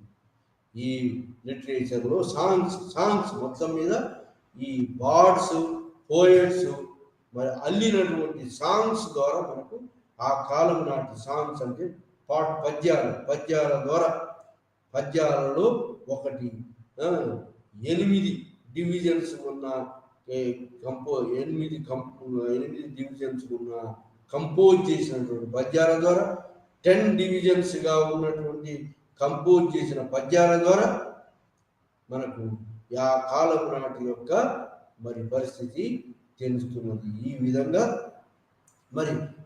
విధంగా ఏన్షియంట్ పాస్ట్ హిస్టరీ గురించి అక్కడ ఉన్నటువంటి యొక్క రచయితలలో హిస్టారికల్ కాన్షియస్నెస్ ఉన్నది కాబట్టి వాళ్ళు పాస్ట్ హిస్టరీని పద్యాల ద్వారా, రచనల ద్వారా ఆ కవులు వెల్లడించడం జరిగింది. ఆ కవుల రచనల ద్వారా, ఆ లిటరరీ ఎవిడెన్స్ ద్వారా మనం పాస్ట్ హిస్టరీని, హిస్టారికల్ కాన్షియస్ ఉన్నది అంటే ఇండియన్స్లో ఏన్షియంట్ ఇండియన్స్కు హిస్టారికల్ కాన్షియస్ లేదని చెప్పి ఫారినర్స్, బ్రిటిషర్స్ క్రిటిసైజ్ చేశారు, బయట వాళ్ళు క్రిటిసైజ్ చేశారు. కానీ అలా కాదు, హిస్టారికల్ సెన్స్ ఉండి పాస్ట్ హిస్టరీలో ఆ కాలం నాటి పరిస్థితులు, ఆ కాలం నాటి యొక్క యుద్ధాలు, ఆ కాలం నాడు పరిపాలించిన రాజులు, ముఖ్యంగా 3 రాజ్యాల గురించి, ఈ చోళాస్ గురించి, పాండియన్స్ గురించి, చేరాస్ గురించి, ఇంకా వీళ్ళు కాకుండా ఈ 3 కాకుండా ఇంకొక 4 సత్యపుత్ర, కేరళపుత్ర అనేటువంటి 2 5 అయింది. ఈ 3 2 5 కాకుండా ఇంకొక 2 రాజరికాలు కూడా ఈ ప్రాంతంలో పరిపాలించి వాళ్ళ మధ్యలో కాంపిటీషన్ తోటి జరిగిన యుద్ధాల గురించి ఈ బార్డ్స్, పోయట్స్ రచించినటువంటి రచనల ద్వారా, కంపోజ్ చేసినటువంటి పద్యాల ద్వారా మనకు ఈ కంపోజ్ చేసిన పద్యాలు 2గా డివైడ్ చేశారు. ఒకటి అక్కం లిటరేచర్ అని, రెండవది పురం లిటరేచర్ అని. వీటిల్లోనే 8 ఆంథాలజీస్ అని, 10 ఆంథాలజీస్ అని, 8 డివిజన్స్ ఆఫ్ పద్యాలని, కంపోజిషన్ పద్యాలని, 10 డివిజన్స్ ఆఫ్ పద్యాలని విభజింపబడ్డాయి. వీటి ద్వారా మనకు ఆ కాలం నాటి పంటలు, ఆ కాలం నాటి యొక్క భూమి ల్యాండ్స్కేప్ గురించి, వెరైటీ ఆఫ్ భూములు, ఆ ఏరియాలో ఉన్నటువంటి వెరైటీ ఆఫ్ భూములు, మౌంటైన్ రీజన్స్ గురించి, లేదా పాస్టోరల్ లైఫ్ చేసినటువంటి కొంత మరి సారవంతం, కొంత మాత్రమే పశువులు పెంచుకోవడానికి, కొంత అగ్రికల్చర్ చేయడానికి అనువైన భూమి ఏరియాలు, ఆ తర్వాత మంచి రివర్ వ్యాలీలు, ఫెర్టైల్ వ్యాలీలు పంటలు పండించుకుని అగ్రికల్చర్ చేసే ప్రజల గురించి, ఆ తర్వాత ఇంకా కోస్టల్ ఏరియా గురించి, ఇంకా కోస్టల్ ఏరియాలో ఎక్స్పోర్ట్స్, ఇంపోర్ట్స్, మరి సీ పోర్ట్స్, వాటి గురించి, ఇంకా అది కాకుండా ఇంకా డెజర్ట్ ఏరియాలు, డ్రై ల్యాండ్ ఏరియాలు ఏమి దొరక్క మరి రాబరి దొంగతనాల మీద మరి ఆధారపడినటువంటి ప్రజల జీవన విధానం గురించి, ఈ అన్నిటి గురించి ఈ తమిళ్ లిటరేచర్లో, తమిళ్ సంగమం 3వ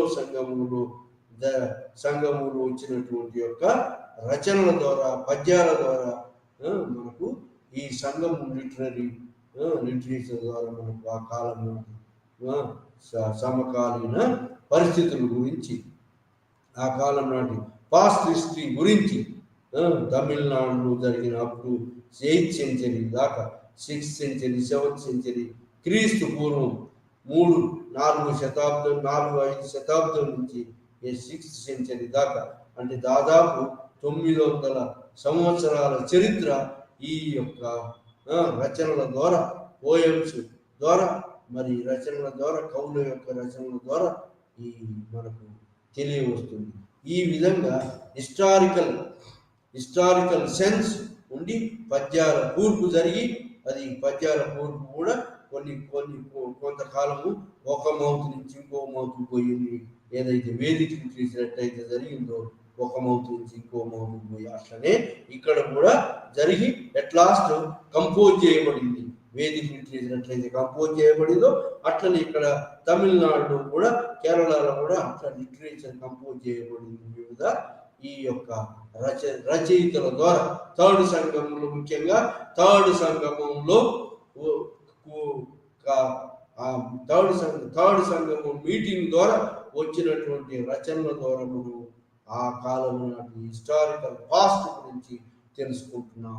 సో ఆ విధంగా హిస్టారికల్ పాస్ట్ గురించి మనం థర్డ్ సంగమం వచ్చినటువంటి యొక్క ఏది ఈ తొలకపియం ద్వారా కానీ, ఈ శిలపడికరం ద్వారా కానీ, మణిమేకలం ద్వారా కానీ, 8 ఆంథాలజీస్ ద్వారా కానీ, 10 డివిజన్స్ ద్వారా వచ్చినటువంటి యొక్క డివిజన్స్ ఆఫ్ పోయమ్స్ ద్వారా కానీ మనం తెలుసుకుంటున్నాం. సో దీంట్లో ఏంటి అంటే ఇక్కడ ఈ యొక్క తమిళ్ ఏన్షియంట్ పాస్ట్ గురించి ఎక్కడంటే రామాయణం, మహాభారతం లాంటి రామాయణంలో కూడా మన ఈ యొక్క తమిళనాడులో, మరి ఈ తమిళనాడు ఏరియాలో మరి జరిగినటువంటి సంఘటనలు రామాయణంలో కూడా రెఫరెన్స్ తమిళ ఏరియా, మరి అక్కడ జరిగినటువంటి వాలి సుగ్రీవుడు, హనుమంతుడు, మరి అక్కడి నుంచి మరి రావణుడు శ్రీలంకకు సీతనెత్తుకొని పోవడం, మరి సీత జాడ కోసం అని చెప్పి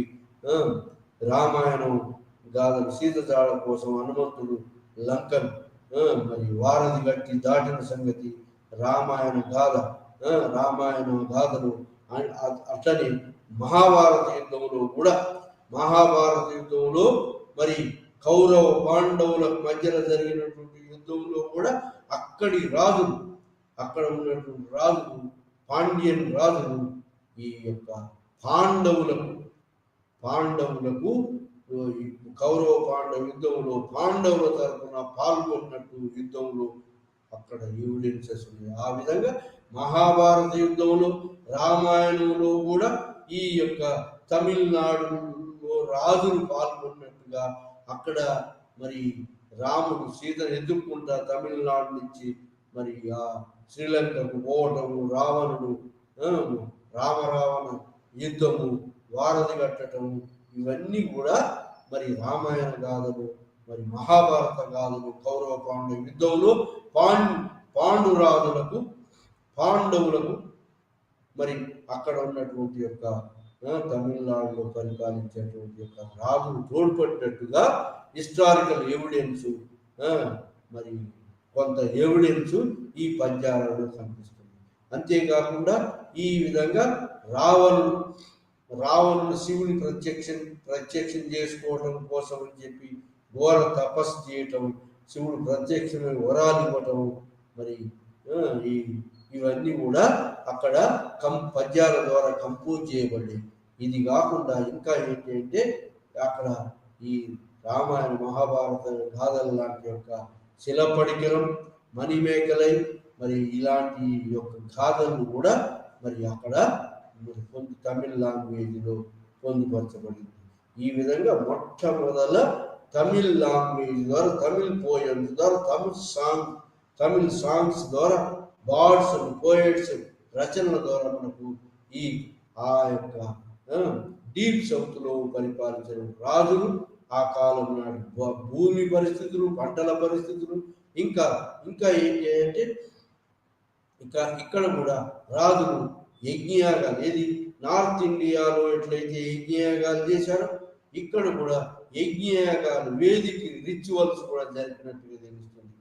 ఇక్కడ రాజులు ఏది పాండ్యులు, చోళాసు, మరి చేరాసు రాజు, ముఖ్యమైనటువంటి రాజులు ఈ యొక్క ఈ అశ్వమేధ రాజశ్వమేధ యజ్ఞయాగాలు చేసినట్టుగా, వేదిక రిచువల్స్, యజ్ఞయాగ రిచువల్స్ చేసినట్టుగా ఇక్కడ కూడా మరి మనకు వేదిక రిచువల్స్ యొక్క ఆనవాళ్ళు ఇక్కడ కూడా మరి కనిపిస్తుంది. అశ్వమేధ రాజశ్వమేధ యజ్ఞయాగాలు చేసినట్టుగా మరి వాళ్ళ యొక్క ఎక్స్పాన్షన్ ఆఫ్ ది వాళ్ళ రూల్ పరిపాలన ఏరియాను ఎక్స్పాన్షన్ చేసుకోవడం, పరస్పర యుద్ధాలు, ఈ 3 రాజ్యాలు కాకుండా ఇంకా 5 రాజ్యాలు 7 రాజ్యాల మధ్య జరిగినటువంటి యుద్ధాలు, మరి జరిగినటువంటి యొక్క కాలానుగుణంగా వచ్చిన మార్పులు, మరి కాలానుగుణంగా వచ్చినటువంటి యొక్క పంటల మార్పిడి, ప్రజల జీవన విధానం, మరి వాళ్ళు పోయట్స్ యొక్క రచనల ద్వారా మనకు, పద్యాల ద్వారా, కూర్పుల ద్వారా మనకు తెలుస్తుంది. ఈ విధంగా వేదిక రిచువల్స్ కూడా ఇక్కడ జరిపినట్టుగా, మరి ఇంతే కాకుండా ఇక్కడ ఏరియా గురించి మరి ఫారెన్ లిటరేచర్లో కూడా, ఫారెన్ అంటే విదేశీయుల లిటరేచర్లో, దేశీయ లిటరేచర్లో కూడా మనకు దేశీయ లిటరేచర్లో మరి లిటరరీ కవుల యొక్క పద్యాలలో ఆ కాలం నాటి యొక్క ఏది love scenes, marriages, customs, manners, మరి మోరల్ వాల్యూస్, మరి జరిగినటువంటి సంఘటనలు, యుద్ధాలు, వాటన్నిటి గురించి ఈ లిటరేచర్ ద్వారా తెలవటమే కాకుండా, మరి ఇండిజినస్ లిటరేచర్ ఆ కాలంలో ప్రొడ్యూస్ అయిన లిటరేచర్లో సాహిత్యం ద్వారా తెలవటమే కాకుండా, ఇంకా ఫారిన్ లిటరేచర్ ఏంటంటే బయటి దేశం అంటే విదేశీయుల రచనల ద్వారా కూడా ఆ కాలం నాటి యొక్క పరిస్థితి. విదేశీయ రచనల్లో ముఖ్యమైనటువంటి వాళ్ళు ఎవరంటే ప్లినీ నేచురల్ హిస్టోరియా అనే రాసినటువంటి వాడు, ప్లినీ రాసిన నేచురల్ హిస్టోరియా, హెరోడోటస్ ఇది పర్షియన్ గ్రీక్ వార్స్ రచించినట్టు హెరోడోటస్, తర్వాత ప్లినీ, టాలమీ జాగ్రఫీలో మరి ఆ కాలం నాటి యొక్క పోర్ట్స్, వర్తక వ్యాపారాలు ఎలా జరిగింది, ఆ యొక్క అక్కడ ఉన్న పోర్ట్స్, సీ పోర్ట్స్, వర్తక వ్యాపారం ఎలా జరిగింది, అక్కడ రోమన్ వర్తకులు వచ్చి వాళ్ళు బంగారం, వెండి నాణాలు తీసుకొచ్చి ఇక్కడ ఉన్న పెప్పర్లు అంటే ఈ ఏలకులు, లవంగాలు, మిరియాలు ఇక్కడ ఉన్న కొని తీసుకుపోవటం, ఎక్స్పోర్ట్ ఇంపోర్ట్ అనేది ఎలా జరిగింది సీ పోర్ట్ ద్వారా. ఆ యొక్క ఏరియా ఇది ఈ తమిళికం ఏరియా అంటే తమిళనాడు, కేరళ ఏరియాలో ఎట్లా సీ పోర్ట్ ద్వారా వర్తక వ్యాపారం జరిగింది.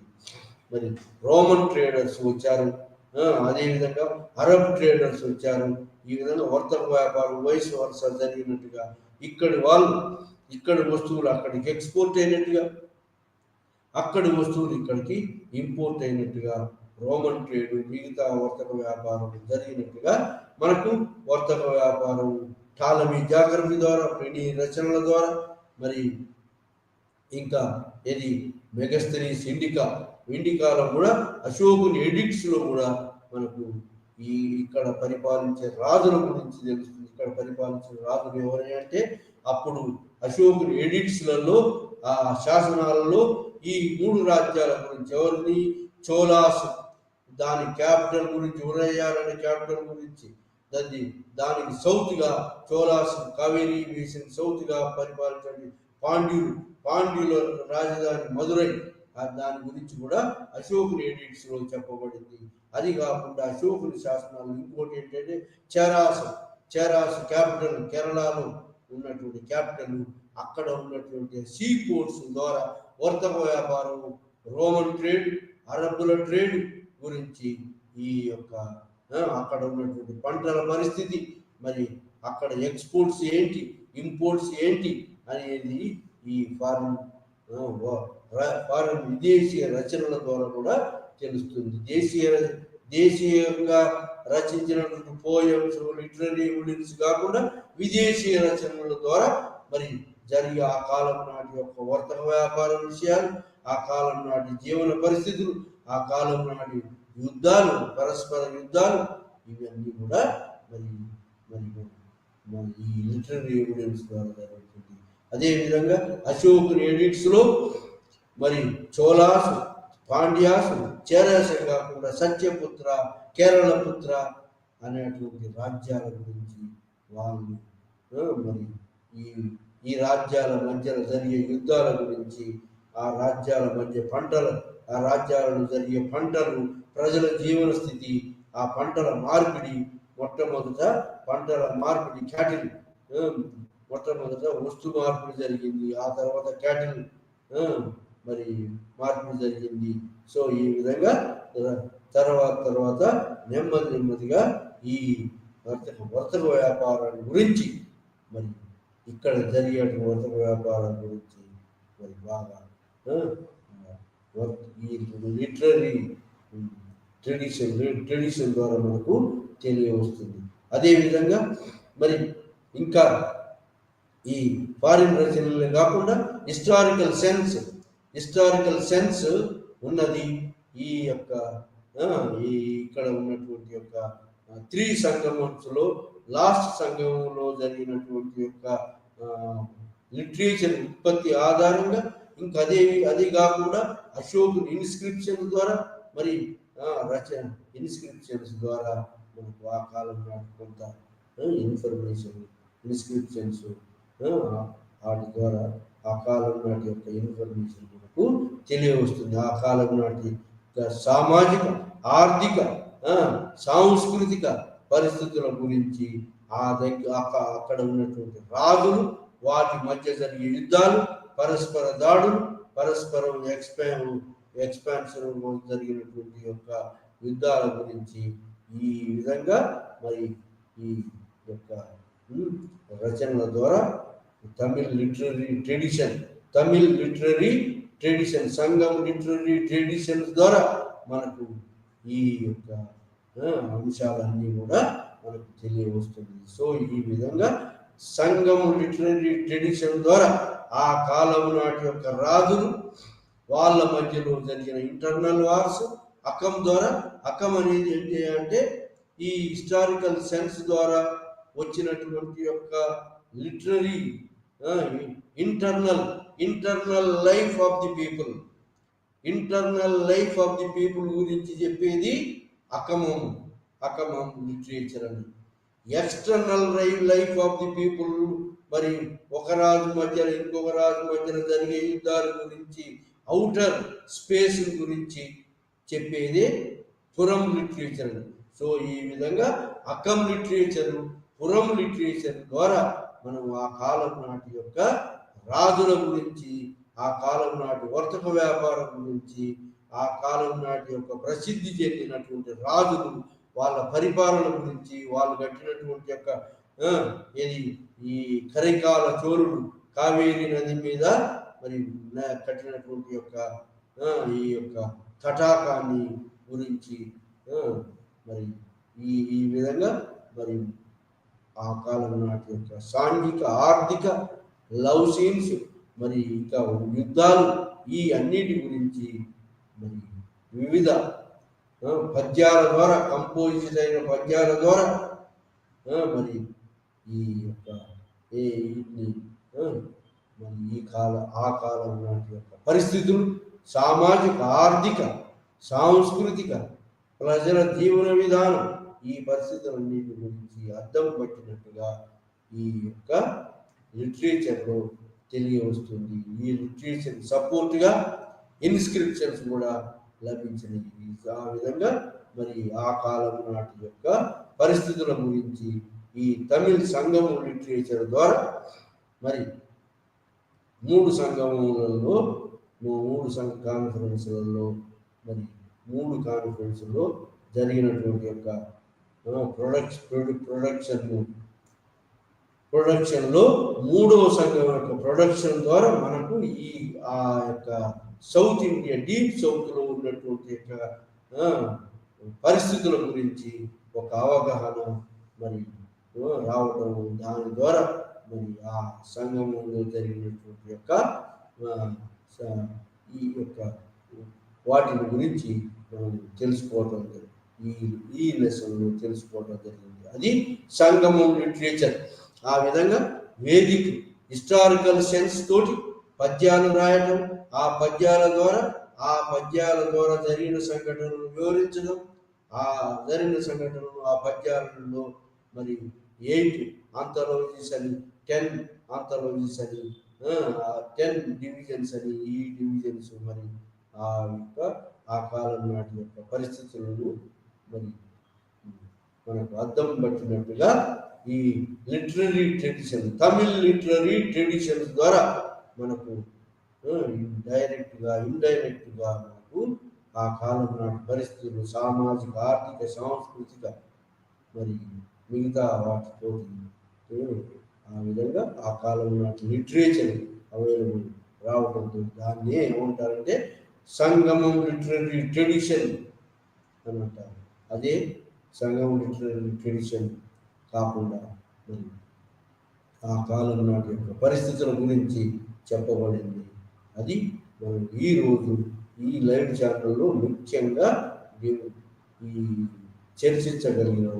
ఇంకా డెప్త్గా పోవాలంటే ఏంటంటే ఆ కాలం నాటి ఉత్తర భారతదేశంలో పరిపాలించే రాజుల గురించి కూడా, ఉత్తర భారతదేశంలో పరిపాలించినటువంటి పాటలీపుత్రాన్ని గురించి కూడా, ఉత్తర భారతదేశంలో ఉన్నటువంటి యొక్క రాజుల యొక్క గంగా మైదానంలో ఉన్నటువంటి రాజుల యొక్క చరిత్రలు, రాజుల యొక్క పరిపాలన చరిత్రలు, రాజుల యొక్క గురించి కూడా ఈ తమిళ్ లిటరేచర్లో చెప్పబడింది. తమిళ్ లిటరేచర్ రామాయణ గాథలు, మహాభారత గాథలు కూడా మరి ఉత్తర భారతదేశం నుంచి దక్షిణ భారతదేశానికి రావటం, మరి ఆ దక్షిణ భారతదేశంలో తమిళ్ పోయమ్స్లలో, తమిళ్ రీజనల్ లాంగ్వేజ్ అయిన తమిళ్ పోయమ్స్లో ఆ యొక్క రామాయణం గురించి, మహాభారతం గురించి, మహాభారత యుద్ధాల గురించి, రామాయణం యొక్క కథలు, రామాయణం యొక్క స్టోరీ, సీత తప్పించుకొని పోవడం, రావణుని ఎత్తుకపోవడం,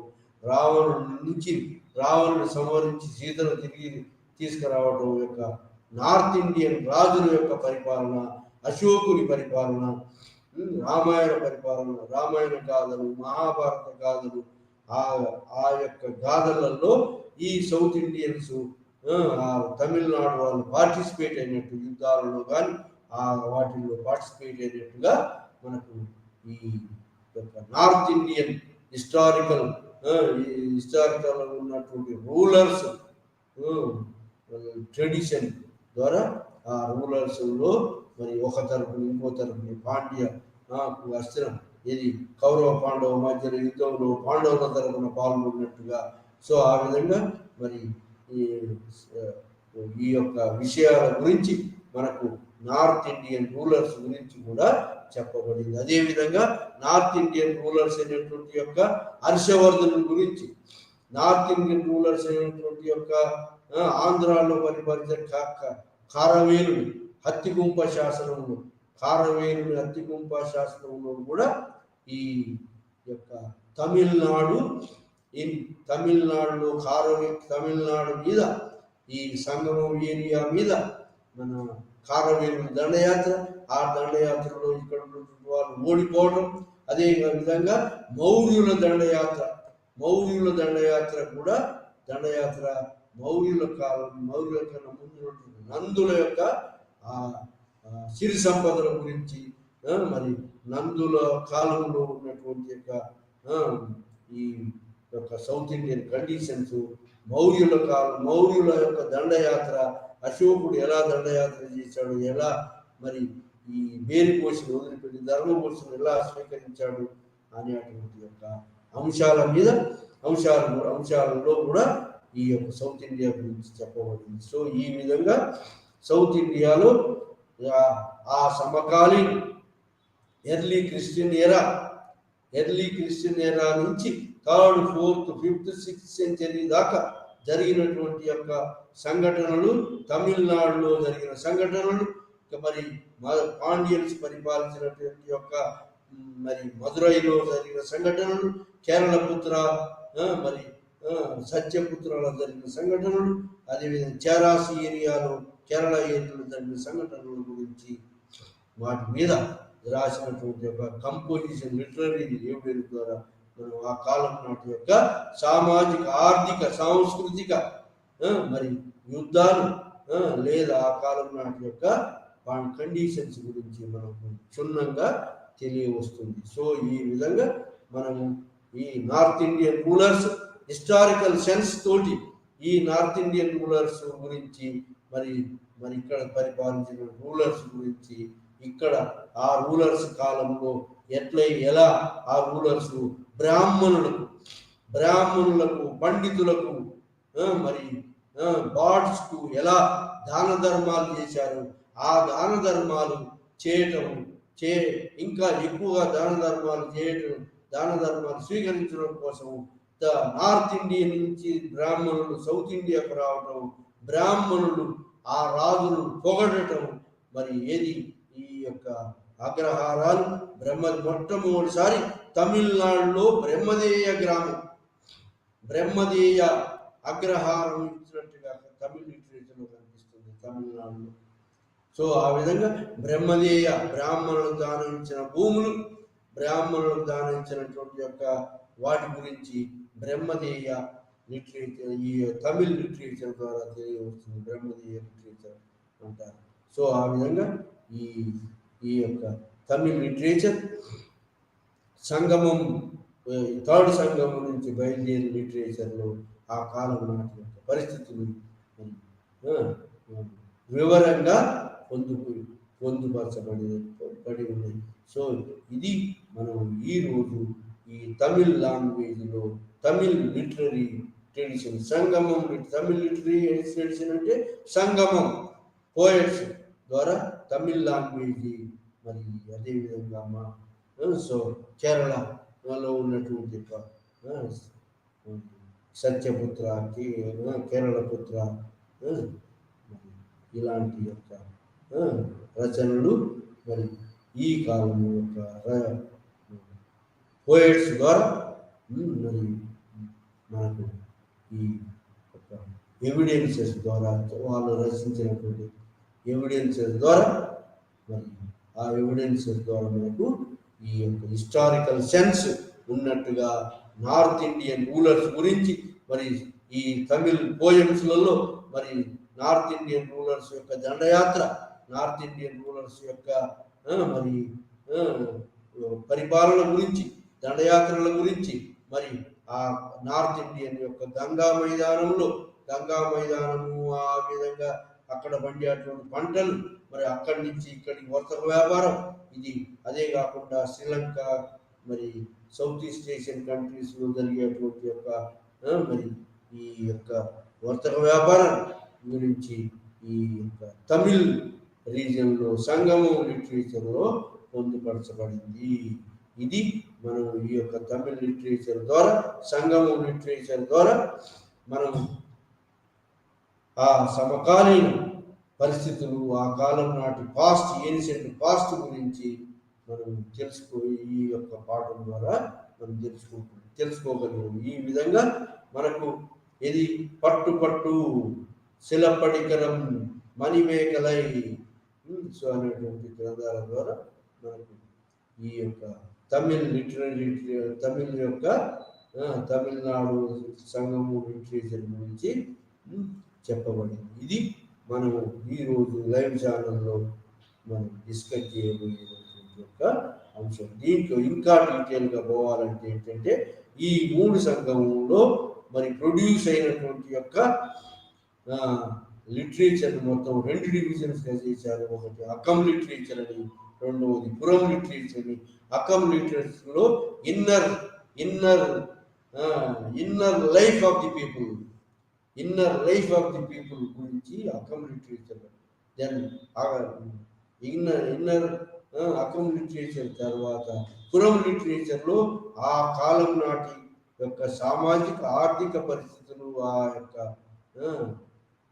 సామాజిక ఆర్థిక పరిస్థితుల గురించి పురం లిటరేచర్ వాళ్ళ మధ్యలో జరిగినటువంటి యుద్ధాలు, వాటికి మరి సో వాటి గురించి మరి ఈ యొక్క పురం లిటరేచర్లో వార్ సీన్స్ జరిగినటువంటి సంఘటనల గురించి పురం లిటరేచర్లో తెలపబడింది. సో ఈ విధంగా socio economic conditions of the area అక్కడ ఉన్నటువంటి బార్డ్స్, పోయట్స్, మరి ఈ సమకాలీన సంఘటనలు, మరి పోయట్స్, బార్స్, మరి మెలిగినటువంటి యొక్క మరి రెడీగా రెడీగా ఉండాలని నిర్ణయించినటువంటి యొక్క టిఎస్ ఉన్నటువంటి యొక్క సాంఘిక ఆర్థిక పరిస్థితుల గురించి చెప్పబడింది. ఇంకా అక్కడ ఉన్నటువంటి ఏరియాకు గాడ్ డివైనిటీస్ కూడా చేంజ్ అయినారు. ఇది సంగమం ఏరియాలో, లిటరరీ ప్రొడ్యూస్ ఏరియాలో ఏరియాకు గాడ్స్ కూడా చేంజ్ అయినారు. సో ఈ యొక్క మౌంటైన్ రీజియన్ లో ఉన్నటువంటి గాడ్ వేరు, మరి అదే విధంగా పాస్టోరల్ ఏరియాలో ఉన్నటువంటి యొక్క గాడ్ వేరు, పాస్టోరల్ ఈ రీజియన్ లో, అదే విధంగా రివర్ వ్యాలీస్ లో ఉన్నటువంటి యొక్క దేవతా మూర్తి వేరు, అదే విధంగా పంటలు పండించిన బాగా రివర్ వ్యాలీస్ లో, అదే విధంగా ఫారెస్ట్ ట్రైబల్స్ నివసించేటువంటి వేరు, మరి అదే విధంగా కన్సాలిడేటెడ్. సో ఏరియాలో ఉన్నటువంటి పరిపాలన విధానాన్ని కూడా ఒక్కొక్క విధానంలో ఒక ఈ యొక్క సో ఈ కూర్పు చేయటం, ఇలా కూర్పు చేసినటువంటి పద్యాలు ద్వారా inner life of these Tamil Nadu, Kerala, మరి southern part of the India యొక్క సాంఘిక, సామాజిక, ఆర్థిక పరిస్థితులు, మరి ఆ యొక్క ఆర్థిక పరిస్థితులు అనేవి, ఆ పరిస్థితులన్నీ కూడా మనకు సంకలనం చేసినటువంటి పద్యాల ద్వారా మనకు తెలియవస్తుంది. ఆ పద్యాలు కూడా మనం 2 రకాలని చెప్పాం. ఒకటి అకం లిటరేచర్ అని, రెండవది పురం లిటరేచర్ అని. ఈ కాకుండా ఆ సమకాలీన టైంలో వచ్చినటువంటి యుద్ధాలు, మరి సమకాలీన ఉన్నటువంటి యొక్క రచనలు చేసినటువంటి యొక్క పోయట్స్ ఆ కాలంలో వెలువడినటువంటి గ్రంథాలు, ఆ గ్రంథాల ద్వారా మనకు సామాజిక, ఆర్థిక, రాజకీయ సంఘటనల గురించి మనకు తెలియవస్తుంది. ఈ విధంగా అకం లిటరేచరు, పురం లిటరేచరు ద్వారా ఆ కాలం నాటి యొక్క సంఘటనల గురించి కానీ, ఆ సంఘటనల తర్వాత వచ్చినటువంటి యొక్క రాజు గురించి కానీ తెలపబడింది. ఆ విధంగా మనకు ఈ సంగమం లిటరీ ట్రెడిషన్ ద్వారా మనకు ఆ సమకాలీనటువంటి యొక్క రాజుల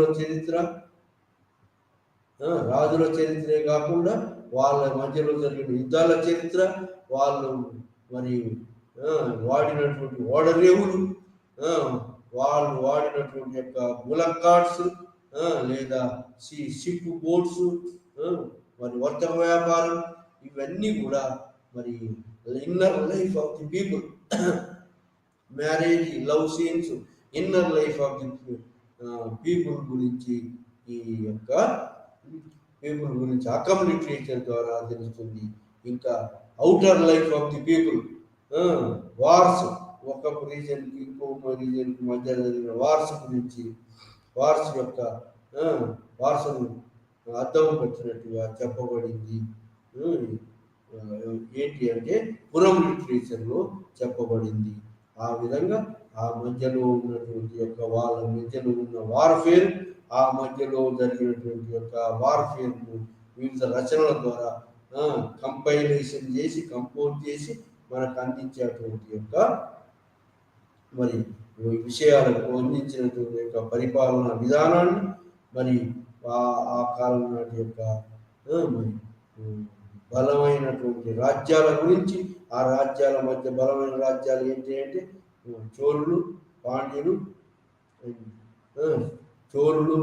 అండ్ చెరాసు, ఈ మధ్యలో జరిగిన యుద్ధాలు, వాటి ద్వారా జరిగినటువంటి సామాజిక మార్పులు, వాటి ద్వారా జరిగినటువంటి ప్రచారాన్ని, మరి ద్వారా జరిగినటువంటి యొక్క దాని గురించి ఈ యొక్క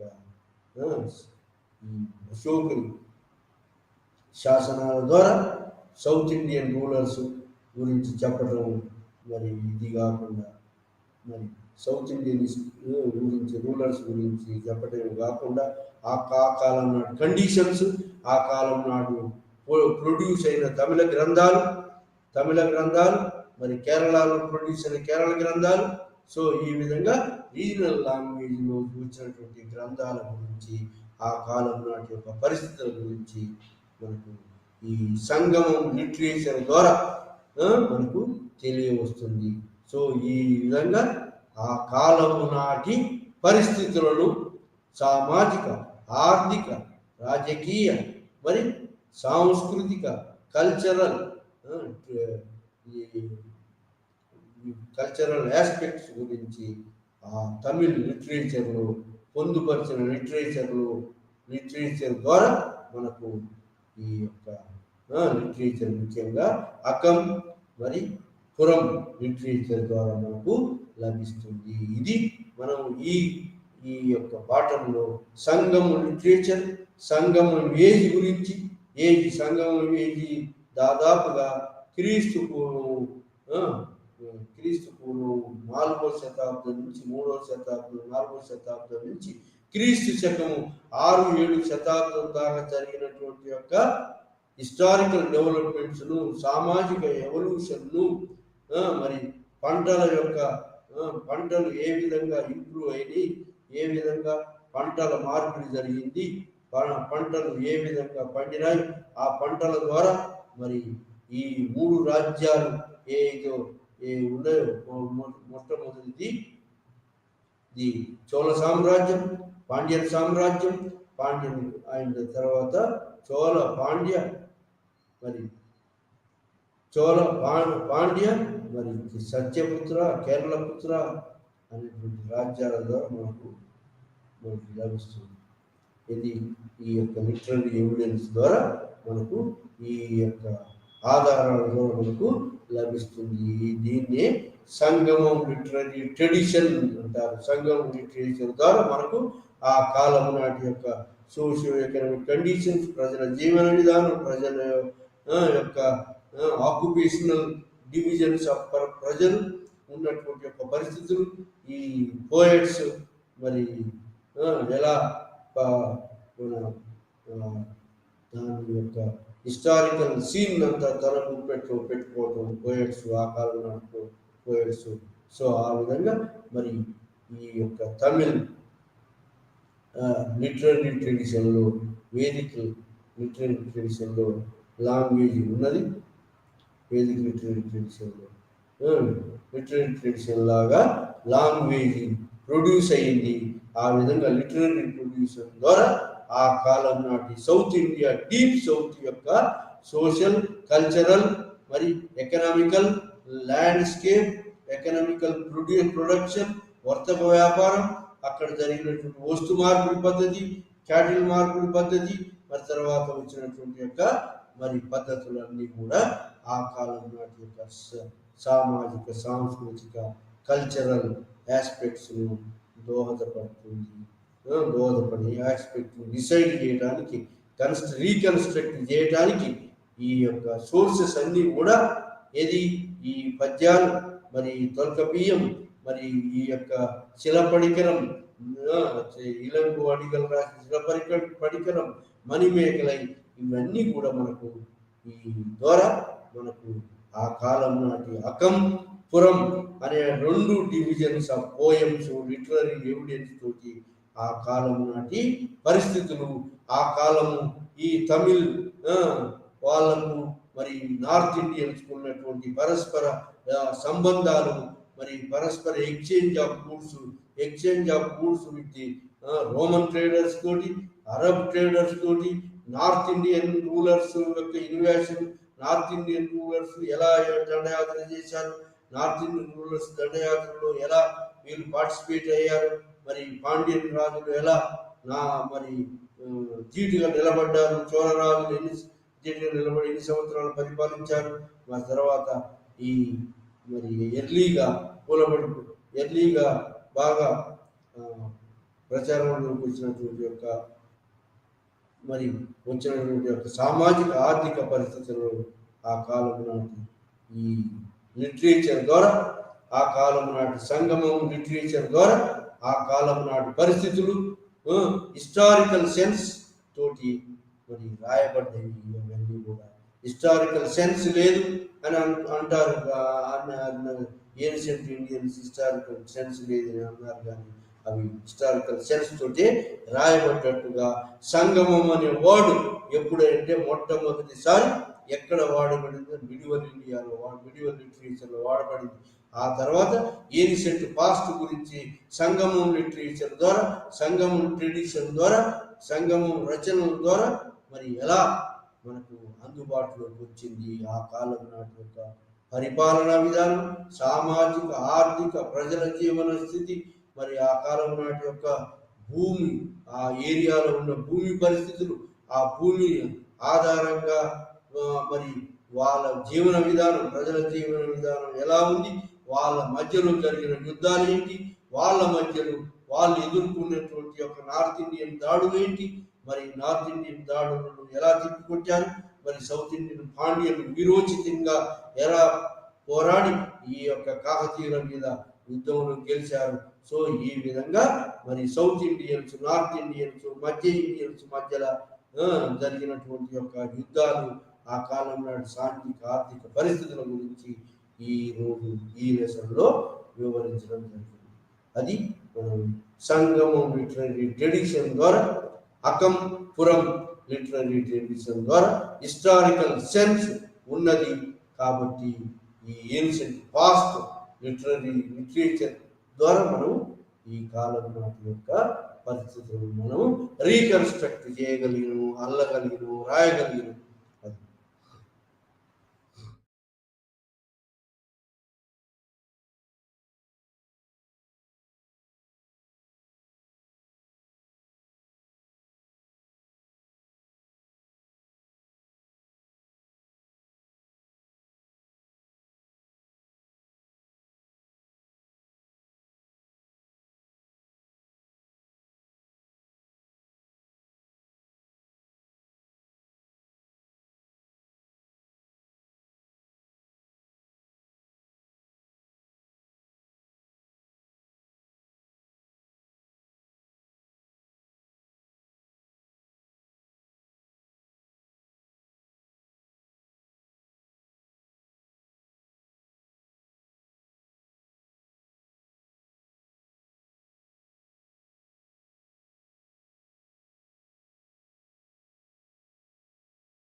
Good afternoon, everyone. Today's topic of discussion is higher education in India, অৰ্থাৎ উচ্চ শিক্ষাৰ ভাৰতত উচ্চ শিক্ষাৰ ব্যৱস্থা আৰু তাৰ লগত বিভিন্ন জড়িত ৰেগুলেটৰী বডিজসমূহ বিশ্ববিদ্যালয়ৰ বিভিন্ন ধৰণৰ প্ৰদান কৰা আইনী ব্যৱস্থাসমূহ বা প্ৰযুক্তি প্ৰতিষ্ঠানসমূহৰ কিভাৱে বিভিন্ন ধৰণৰ সংস্থাসমূহ আছে সেই সংস্থাসমূহৰ আমি আলোচনা কৰিম আৰু ইয়াৰ আগত যোনখিনি ক্লাছ আছিলে হায়াৰ এডুকেশ্যন ইন ইণ্ডিয়া তো হায়াৰ এডুকেশ্যন ইন ইণ্ডিয়াৰ কি হয় তাৰ ভিতৰত আমাৰ যিমানখিনি বিভিন্ন ধৰণৰ আমি ইয়াৰ আগত যিমানখিনি আয়োগ আছে কমিশ্যনছ আছে বা বিভিন্ন ধাৰণা আছে সেই বিষয়ে সেইসমূহ আমি আলোচনা কৰিছোঁ আজিৰ ক্লাছত আমি ৰেগুলেটৰী বডিজখিনি আলোচনা কৰিম অৰ্থাৎ উচ্চ শিক্ষাত ৰেগুলেটৰী বডিজসমূহ কি আছে আমি সেইখিনি বস্তু ইয়াতে পোনপটীয়াকৈ আমি আলোচনা কৰিম এতিয়া বিশ্ববিদ্যালয়ৰ প্ৰদান কমিশনে আমি ইউ জি চি অৰ্থাৎ ইউনিভাৰ্চিটি গ্ৰেণ্টছ কমিশ্যন ইয়াক ইউ জি চি আইন 1956 দ্বাৰা প্ৰতিষ্ঠিত কৰা হৈছিলে আৰু ই বিশ্ববিদ্যালয় শিক্ষাৰ মানৰ সমন্বয় আৰু ৰক্ষণাবেক্ষণ কৰে ই বিশ্ববিদ্যালয় আৰু গৱেষণা সংস্থাসমূহক অনুদানো প্ৰদান কৰে ভাৰতৰ সমগ্ৰ ভাৰতীয় প্ৰযুক্তি শিক্ষা পৰিষদৰ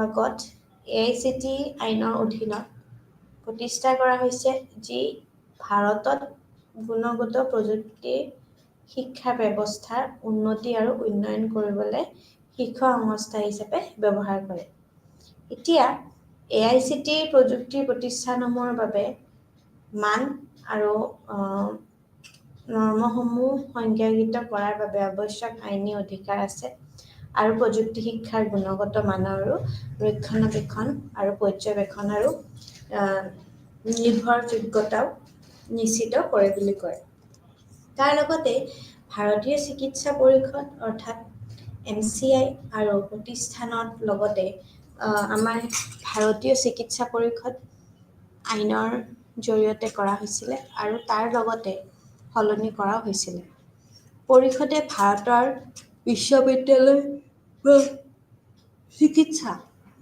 প্ৰতিষ্ঠানসমূহৰ দ্বাৰা স্বীকৃতি চিকিৎসা যোগ্যতা প্ৰদান কৰিবলৈ অৱশ্যে তুলনাৰ লগত আমাৰ মানদণ্ড কৰে আৰু তাৰ লগত নিৰ্ধাৰণ কৰে বুলি কৈছে সেই লগতে ভাৰতীয় কৃষি আমাৰ যিমানখিনি গৱেষণা পৰিষদ আছে অৰ্থাৎ ICAR হৈছে এইটো এটা কৃষি গৱেষণা আৰু শিক্ষা বিভাগৰ অধীনত এখন স্বাস্থ্য শোষিত সংস্থা ই ভাৰতৰ কৃষি শিক্ষা আৰু গৱেষণাৰ দীৰ্ঘ নিৰ্দেশনা সমন্বয় আৰু পৰিচালনা কৰিবলৈ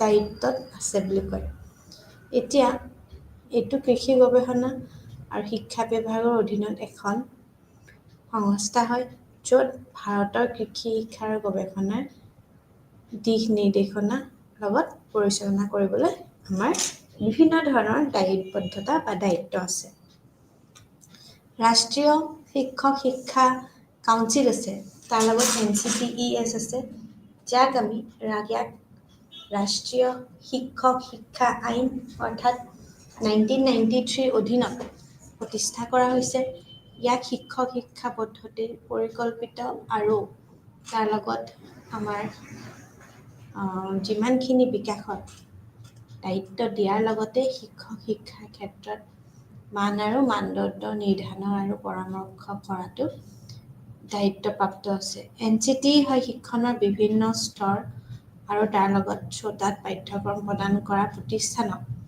আমাৰ চিনাকি প্ৰদান কৰাৰ বাবে ক্ষমতা প্ৰাপ্ত কৰে দন্ত চিকিৎসক পৰিষদ অফ ইণ্ডিয়া অৰ্থাৎ ডেণ্টিষ্ট কাউন্সিল আছে অফ ইণ্ডিয়া DCI 1948 চনৰ দন্ত চিকিৎসক আইন আছে অনুসৰি গঠন কৰা হৈছে গঠন কৰাৰ লগত যি ৰাজনৈতিক চৰকাৰী সংস্থা ৰূপে ভাৰতৰ সমগ্ৰ আমাৰ দন্ত শিক্ষা আৰু দন্ত চিকিৎসক পেছা নিয়ন্ত্ৰণ কৰিবলৈ নিৰ্দেশ কৰা হৈছে। এইটো দন্ত শিক্ষাৰ বাবে মান বজোৱা আৰু দন্ত শিক্ষা প্ৰদান কৰাত প্ৰতিষ্ঠানসমূহক স্বীকৃতি দিয়া, পাঠ্যক্ৰম নিৰ্দেশনা কৰা আৰু ভাৰতত দন্ত শিক্ষা পৰীক্ষা পৰিচালনা কৰাৰ বাবেও দায়িত্বশীল হয়। তো এইটো দন্ত শিক্ষাৰ বাবে বুজোৱা আৰু দন্ত শিক্ষা প্ৰদান কৰাৰ প্ৰতিষ্ঠানসমূহক স্বীকৃতি দিয়া হৈছে, পাঠ্যক্ৰম নিৰ্দেশনা কৰা আৰু ভাৰতত দন্ত শিক্ষা পৰীক্ষা পৰিচালনা কৰাৰ বাবেও দায়িত্বশীল কৰে। Pharmacy council of India PCI আমাৰ চনৰ ফাৰ্মাচী আইনৰ ধাৰা তাৰ লগত আমাৰ ধাৰাৰ লগতেই আমাৰ অধীনত গঠন কৰা হৈছিল যে ই ভাৰতৰ ফাৰ্মাচী শিক্ষাৰ আৰু প্ৰফেশ্যনেল গ্ৰেজুৱেট স্তৰলৈ নিয়ন্ত্ৰণ আৰু নিয়মৰ কাৰ্য সম্পাদন কৰে বুলি কৈছে। কাউন্সিল ফাৰ্মাচিষ্ট হিচাপে শিক্ষাৰ বা অৰ্হতাৰ সৰ্বনিম্ন মান নিৰ্ধাৰণ কৰে বুলি কৈছে। তাৰ লগতে ইণ্ডিয়ান নাৰ্ছিং কাউন্সিল অৰ্থাৎ আমাৰ যিমানখিনি আমাৰ আছে যে ইণ্ডিয়ান নাৰ্ছিং কাউন্সিল আইন অধীনত গঠন কৰা হৈছিলে, আমি সেইটো জানো। ইয়াৰ লগতে কাউন্সিল গৰ্ভৱতী মহিলা আৰু তাৰ লগতে আমাৰ নাৰ্ছ সহায়ক নাৰ্ছ মহিলাৰ মানে উমেন নাৰ্ছ আৰু স্বাস্থ্য যিমানখিনি পৰিদৰ্শকসকলৰ বাবে তালে তালে মিলাই থকাৰ প্ৰশিক্ষণৰো সেৱা আগবঢ়ায় বুলি কৈছে। তো ঠিক সেইটোৱে যে নিয়ন্ত্ৰণৰ মান ৰক্ষা কৰিবলৈ আমি চেষ্টা কৰে আৰু তাৰ লগতে আমাৰ দায়িত্ববিলাকো বৰ্জন কৰে।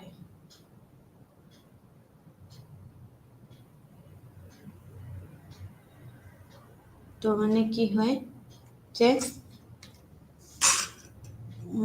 বাৰ কাউন্সিল অফ ইণ্ডিয়া অৰ্থাৎ BCI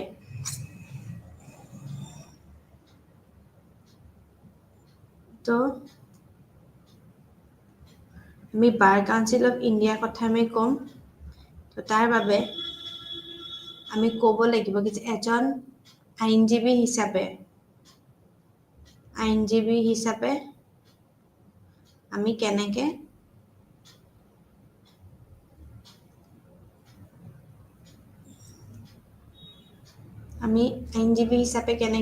লিখাব পাৰে সেয়া নিৰ্ধাৰিত কৰা হৈছে। আৰু তাৰ লগতে আমি এইটোও কওঁ যে আমাৰ কিমানখিনি আমাৰ পক্ষত আছে।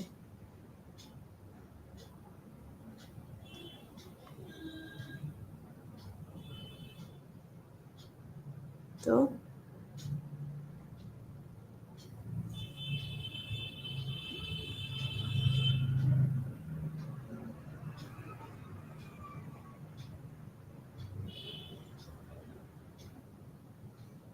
আমি চাম কি যে নিৰ্ধাৰিত এটি শ্ৰেণী বা শ্ৰেণীৰ বাতৰিৰ লগতে আমি কি হিচাপে আমি পালন কৰিব পাৰোঁ। এতিয়া মধ্যাঞ্চ গৃহোপকৰণ কেন্দ্ৰ বুলি থাকে, তো আমি সেইটো চাব লাগিব যে আমি সেইটো আচলতে কি বুজাইছে। ঠিক আছে, কি বুজাইছে সেইটো চোৱাটো বেছি ইম্পৰ্টেণ্ট।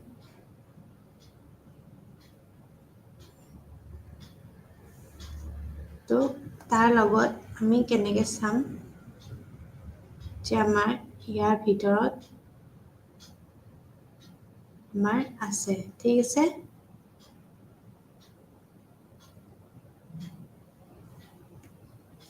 তো আমি সেইকাৰণে চাব লাগিব যে ইয়াৰ ভিতৰত আমি আৰু কি আমাৰ পঞ্জী প্ৰতিষ্ঠাৰ লগত আমাৰ আছে জড়িত। পঞ্জী প্ৰতিষ্ঠাৰ লগত জড়িত আমাৰ কি ধৰণৰ ৰক্ষণাবেক্ষণৰ দায়িত্ব পালন কৰা হৈছে, সেইটো বস্তু আমি চোৱাটো ইম্পৰ্টেণ্ট।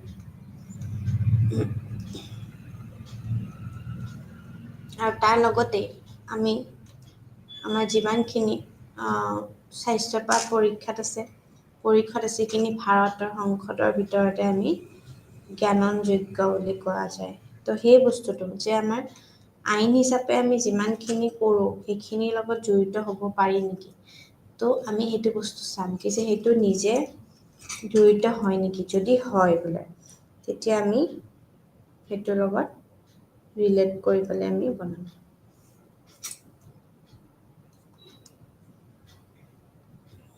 পুনৰুদ্ধাৰৰ পৰিষদ আছে। পুনৰুদ্ধাৰৰ পৰিষদ ভাৰত অৰ্থাৎ RCI আছে। এই RCI 1992 চনৰ পুনৰুদ্ধাৰ পৰিষদ ভাৰতৰ আইনৰ অধীনত গঠন কৰা হৈছে আৰু তাৰ লগত ইয়াৰ কাম হৈছে অক্ষম ব্যক্তিসমূহক সেৱাসমূহ নিয়মৰ অৱলম্বন আৰু তদাৰকি কৰা। ই বেমাৰ আৰু অক্ষম ব্যক্তিসকলৰ দিয়া শিক্ষা তথ্য আমাৰ সৰ্বমুঠ মানৰ নিশ্চয়তা দিয়ে আৰু ই বিভিন্ন ধৰণৰ সক্ষমতা সম্পন্ন ব্যক্তিসকলক সেৱা প্ৰদান কৰি ব্যক্তিগত প্ৰস্তুতিৰ গুণগত মান সন্দৰ্ভত তদাৰকি আৰু নিশ্চয়তাও কৰে বুলি কৈছে। তো আমি এখানে চাম যে দন্তিক চিকিৎসা পৰিষদ অফ ইণ্ডিয়া অৰ্থাৎ ডেন্টিষ্ট কাউন্সিল অফ ইণ্ডিয়া 1948 চনৰ আমাৰ দন্ত চিকিৎসক আইন অনুসৰি গঠন কৰা হৈছিল, যি ৰাজনৈতিক চৰকাৰী সংস্থা ৰূপে ভাৰতত সমগ্ৰত আমাৰ দন্ত শিক্ষা আৰু দন্ত চিকিৎসক পেছা নিয়ন্ত্ৰণ কৰিবলৈ নিৰ্দেশ কৰা হৈছিলে। তাৰ পিছত এই DCA আমাৰ কিমান আছে কি যে এইটো এই দন্ত শিক্ষাৰ বাবে আমি মান বুজোৱা আৰু আমাৰ দন্ত শিক্ষা প্ৰদান কৰা প্ৰতিষ্ঠানসমূহক স্বীকৃতি দিয়া, পাঠ্যক্ৰম নিৰ্দেশনা কৰা আৰু ভাৰতত দন্ত শিক্ষা পৰীক্ষা পৰিচালনা কৰাৰ বাবে দায়িত্বশীল আমি হোৱাটো বুজাইছে। তাৰ লগত ফাৰ্মাচী কাউন্সিল অফ ইণ্ডিয়া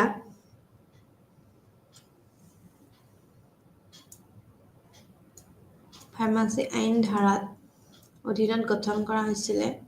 ই ভাৰতৰ ফাৰ্মাচী শিক্ষাৰ প্ৰফেশ্যনেল আমাৰ যিমানবোৰ গ্ৰেজুৱেট আছিলে সেই গ্ৰেজুৱেট স্তৰলৈ আমি নিয়োগৰ কাৰ্য সম্পাদন কৰে বুলি কৈছে। কাউন্সিলে ফাৰ্মাচিষ্ট হিচাপে শিক্ষাৰ বা অৰ্হতাৰ সৰ্বনিম্ন মান নিৰ্ধাৰণ কৰে বুলি কৈছে।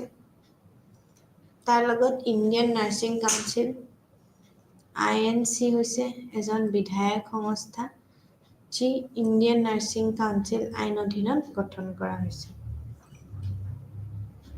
কাউন্সিল গৰ্ভৱতী মহিলা, নাৰ্ছ, সহায়ক আৰু তাৰ লগত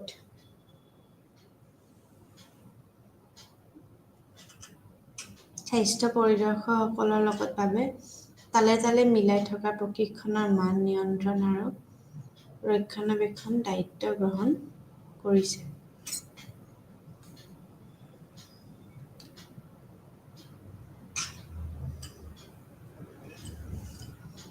আৰু তাৰ লগতে আমি কওঁ যে আমাৰ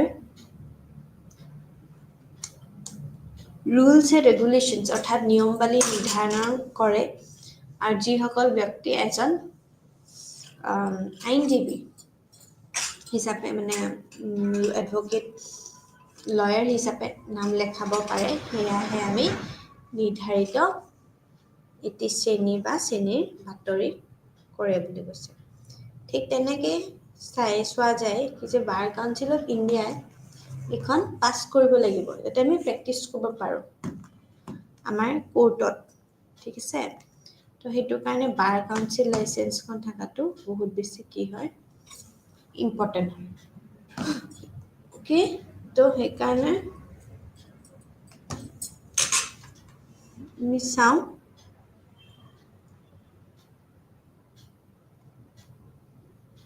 যে আমাৰ কিমানখিনি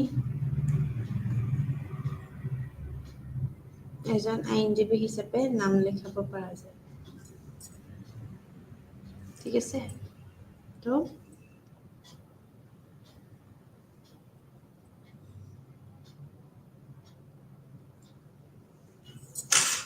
আমি এটি শ্ৰেণী বা শ্ৰেণীৰ বাতৰিৰ লগতো আমি জড়িত থাকোঁ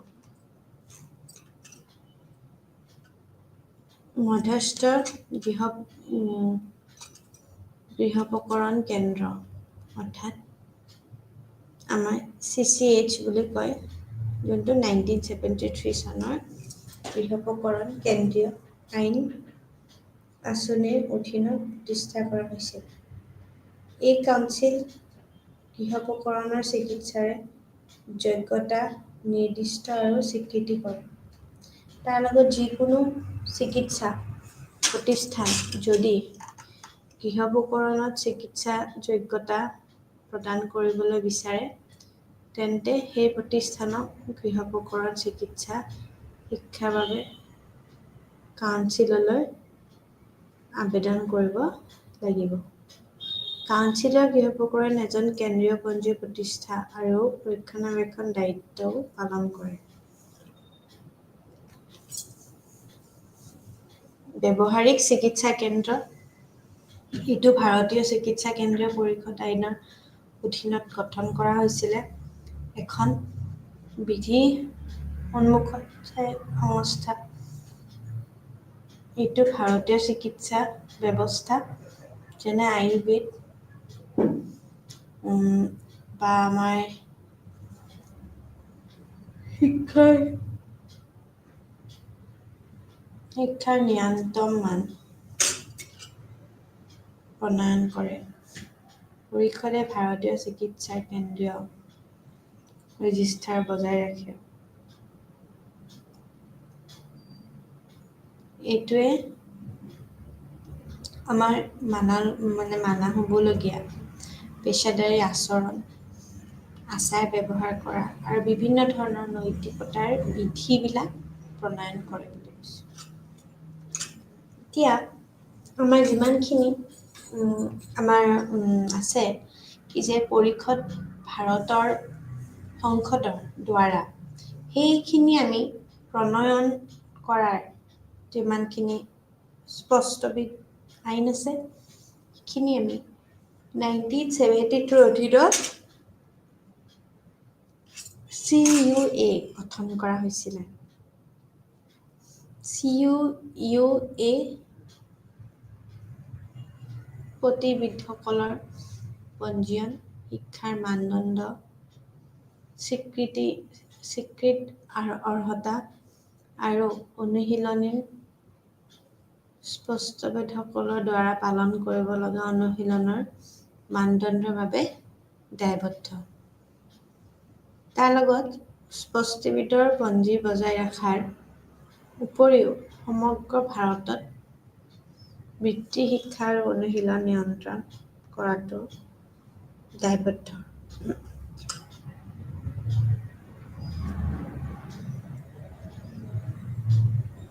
যিকোনো ব্যক্তিয়ে পৰিষদৰ সৈতে নিজে পঞ্জীয়ন কৰিব লাগিব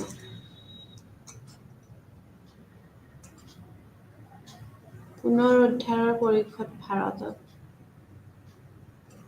পুনৰুদ্ধাৰৰ পৰিষদ ভাৰত ঠিক আছে যাক RCI 1992 চনৰ পুনৰুদ্ধাৰ পৰিষদ ভাৰত আইনৰ অধীনত গঠন কৰা হৈছে ইয়াৰ কাম হৈছে যে অক্ষম ব্যক্তিসমূহক দেৱা সেৱাসমূহ নিয়মৰ অৱলম্বন আৰু তদাৰকাৰী কৰা ই কি কৰে বেমাৰ আৰু অক্ষম ব্যক্তিসকলৰ দিয়া শিক্ষা তথ্য যিমান মানৰ নিশ্চয়তা দিয়ে আৰু ই বিভিন্ন ধৰণৰ সক্ষমতা সম্পন্ন ব্যক্তিসকলকো সেৱা প্ৰদান কৰে বুলি কৈছে। এতিয়া আমাৰ যিমানখিনি ব্যক্তিগত প্ৰস্তুতি আছে তাৰ লগত গুণগত মান বান্ধি ৰখাটো কিন্তু অত্যন্ত প্ৰয়োজন হয় আৰু সেই সন্দৰ্ভত তদৰকাৰী চেষ্টাটো কৰে বুলি কৈছিলে। এতিয়া ভাৰতীয় কৃষি গৱেষণা পৰিষদ অৰ্থাৎ ICAR Indian council of agriculture and research, ঠিক আছে। তো এই বস্তুবোৰৰ ফুল ফৰ্ম জনাটো আমি বহুত ইম্পৰ্টেণ্ট। এতিয়া এইটো কি হৈছে, এইটো হৈছে কৃষি গৱেষণা আৰু শিক্ষা বিভাগৰ অধীনত এখন সংস্থা হয়। ই ভাৰতৰ কৃষি শিক্ষা আৰু গৱেষণা নিৰ্দেশনা সমন্বয় আৰু পৰিচালনা কৰিবলৈও দায়িত্ব আছে বুলি কয়। ৰাষ্ট্ৰীয় শিক্ষা কাউন্সিল, ইয়াক ৰাষ্ট্ৰীয় শিক্ষা কাউন্সিল আইন বুলি কয়। 1992 চনৰ অধীনত প্ৰতিষ্ঠা কৰা হৈছে। ইয়াক শিক্ষা পদ্ধতিৰ পৰিকল্পিত আৰু বিকাশৰ দায়িত্ব দিয়াৰ লগতে শিক্ষাৰ ক্ষেত্ৰতো আমাৰ মান আৰু মানদণ্ড নিৰ্ধাৰণৰ লগত পৰামৰ্শ কৰাটো দায়িত্বপ্ৰাপ্ত বুলি কয়। NCTE হয় শিক্ষণৰ বিভিন্ন স্তৰ আৰু শ্ৰোতাত পাঠ্যক্ৰম প্ৰদান কৰা আৰু প্ৰতিষ্ঠানক চিনাকি প্ৰদান কৰাৰ বাবে ক্ষমতাপ্ৰাপ্ত। দন্ত চিকিৎসক পৰিষদ অফ ইণ্ডিয়া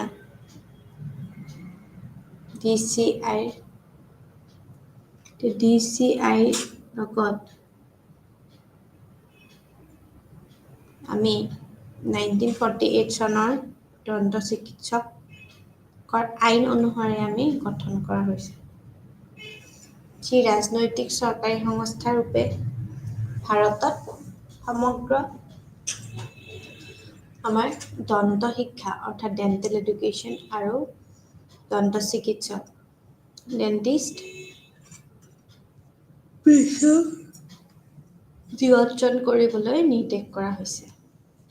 এইটো দন্ত শিক্ষা বাবে মান বুজোৱা আৰু দন্ত শিক্ষা প্ৰদান কৰাত আমাৰ প্ৰতিষ্ঠানসমূহক স্বীকৃতি দিয়া আৰু পাঠ্যক্ৰম নিৰ্দেশনা কৰাও আমি ভাৰতত দন্ত শিক্ষা পৰীক্ষা পৰিচালনা কৰাৰ বাবে দায়িত্বশীল হয়। Pharmacy council of India PCIA pharmacy আইনৰ ধাৰা অধীনত গঠন কৰা হৈছিলে। ই ভাৰতৰ ফাৰ্মাচী শিক্ষা আৰু প্ৰফেশ্যনত আমাৰ গ্ৰেজুৱেট স্তৰলৈ নিয়ন্ত্ৰণ আৰু নিয়মৰ কাৰ্য সম্পাদন কৰে। কাউন্সিল ফাৰ্মাচিষ্ট হিচাপে শিক্ষাৰ বা অৰ্হতাৰ সৰ্বনিম্ন মান নিৰ্ধাৰণ কৰে বুলি কয়। ইণ্ডিয়ান নাৰ্ছিং কাউন্সিল, তাৰ লগত INC হৈছে এজন বিধানিক সংস্থা যি ইণ্ডিয়ান নাৰ্ছিং কাউন্সিলৰ আইন অধীনত গঠন কৰা দেখা যায়। কাউন্সিলে গৰ্ভৱতী মহিলা নাৰ্ছ, সহায়ক নাৰ্ছ, মহিলাৰ আৰু স্বাস্থ্য পৰিদৰ্শকসকলৰ বাবে তালে তালে মিলাই থকা প্ৰতিষ্ঠান শিক্ষণৰ মান নিয়ন্ত্ৰণ আৰু ৰক্ষণাবেক্ষণ কৰি দায়িত্ব গ্ৰহণ কৰিছে আমি দেখিবলৈ পাওঁ।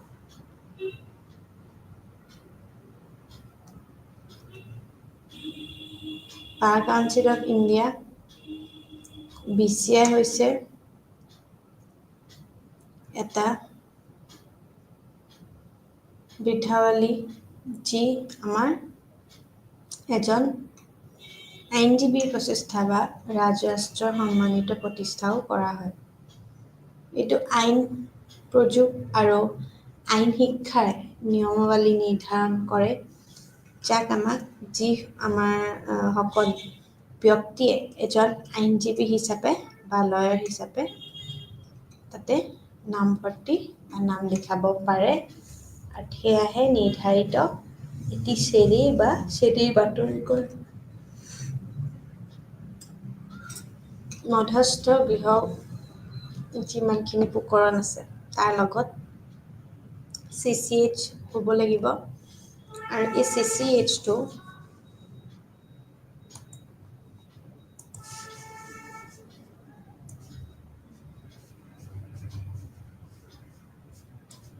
CCH-টো 1973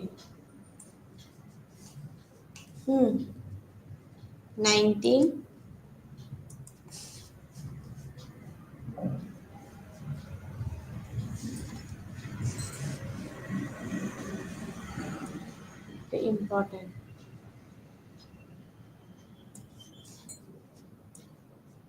important year, ঠিক আছে,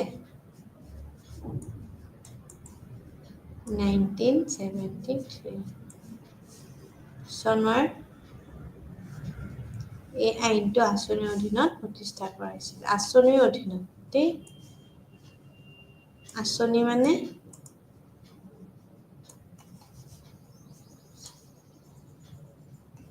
স্কিম বেছড।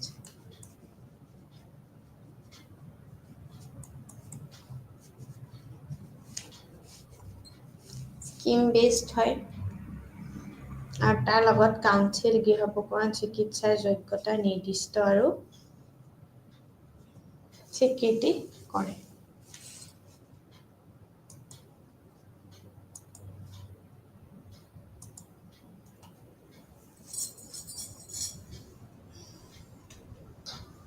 এই কাউন্সিল গৃহ প্ৰকৰণৰ চিকিৎসাৰ যোগ্যতা নিৰ্দিষ্ট আৰু স্বীকৃতি কৰে। যিকোনো চিকিৎসা প্ৰতিষ্ঠানে যদি গৃহ প্ৰকৰণে চিকিৎসাৰ যোগ্যতা প্ৰদান কৰিবলৈ বিচাৰে, তেন্তে সেই প্ৰতিষ্ঠানক গৃহ প্ৰকৰণ চিকিৎসা শিক্ষাৰ বাবে কাউন্সিললৈ আবেদন কৰিব লাগিব মানে ৰিকুৱেষ্ট কৰিব লাগিব, আৰু এই কাউন্সিলে গৃহ প্ৰকৰণৰ এজন কেন্দ্ৰীয় পঞ্জী প্ৰতিষ্ঠালে ৰক্ষণাবেক্ষণ কৰি দায়িত্বও পালন কৰে। ব্যৱহাৰিক চিকিৎসা কেন্দ্ৰীয় পৰিষদ, এইটো ভাৰতীয় আমাৰ যিমানখিনি চিকিৎসা কেন্দ্ৰীয় পৰিষদ আছে তাৰ আইনৰ অধীনত গঠন কৰা এখন বিধিসন্মত সংস্থা যি গঠন কৰা হৈছিলে, আৰু এইটো ভাৰতীয় চিকিৎসা ব্যৱস্থা যেনে আয়ুৰ্বেদ, সিদ্ধা, ইউনানী তিবে শিক্ষাৰ ন্যূনতম আমাৰ মান পঞ্জন কৰে।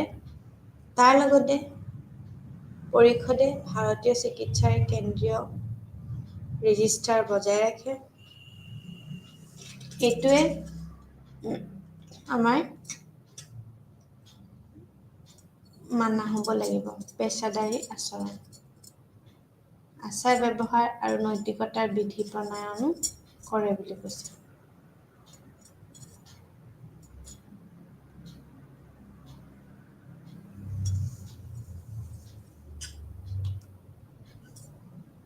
এতিয়া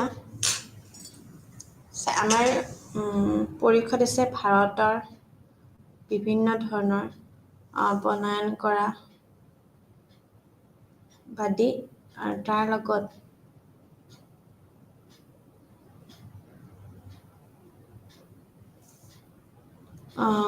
তো সেই লগতে আমাৰ শিক্ষাৰ মানদণ্ডও স্বীকৃতি কৰে, আৰু সেই বৃত্তিৰ লগতো জড়িত থাকে। তো আমি তেনেকে চাব লাগিব।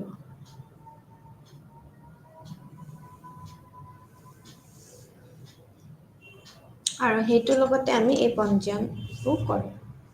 আমি এই RCIটো ইম্পৰ্টেণ্ট হয়, পুনৰুদ্ধাৰৰ পৰিষদ বুলি কয়। তাৰ এই চনৰ পৰিষদ ভাৰতত আমাৰ আইনৰ অধীনত গঠন কৰা হৈছে আৰু ইয়াৰ কাম হৈছে সক্ষম ব্যক্তিসমূহক দেওহা আমি কি কৰিব লাগে, সেৱাসমূহ নিয়মৰ অৱলম্বন আৰু তদাৰকাৰী কৰা হৈছে। ই বেমাৰৰ সক্ষম ব্যক্তিসকলক দিয়া শিক্ষা, তথ্য সৰ্বশস্তিৰে মানৰ নিশ্চয়তা দিয়ে আৰু ই বিভিন্ন সক্ষম সম্পূৰ্ণে ব্যক্তিসকলক সেৱা প্ৰদানো কৰে। আৰু এই ব্যক্তিগত প্ৰস্তুতিৰ গুণগত মান কৰি পেলাই সন্দৰ্ভত তদাৰকাৰী আৰু নিশ্চয়তাও কৰে বুলি কৈছে।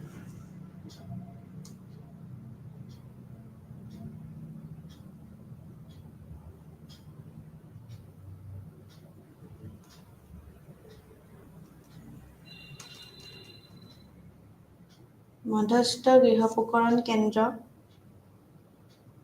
কেন্দ্ৰীয় আইন আঁচনিৰ অধীনত প্ৰতিষ্ঠা কৰা হৈছিলে আৰু এই কাউন্সিল গৃহোপকৰণ চিকিৎসাৰ যোগ্যতা নিৰ্দিষ্ট আৰু স্বীকৃতি কৰে।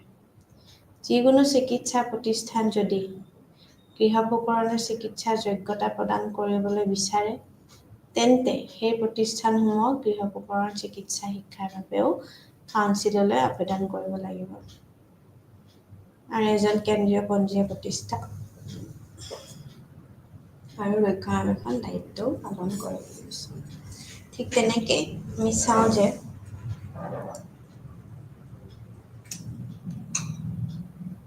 ব্যৱহাৰিক চিকিৎসা কেন্দ্ৰীয় পৰিষদ, এইটো ভাৰতীয় চিকিৎসা কেন্দ্ৰীয় পৰিষদ আইনৰ অধীনত কৰা হৈছিলে আৰু তাৰ লগত আমাৰ যিমানখিনি আমাৰ চিকিৎসা ব্যৱস্থা আছে, যেনে আয়ুৰ্বেদ আছে, ইউনানী টিব্বে আছে,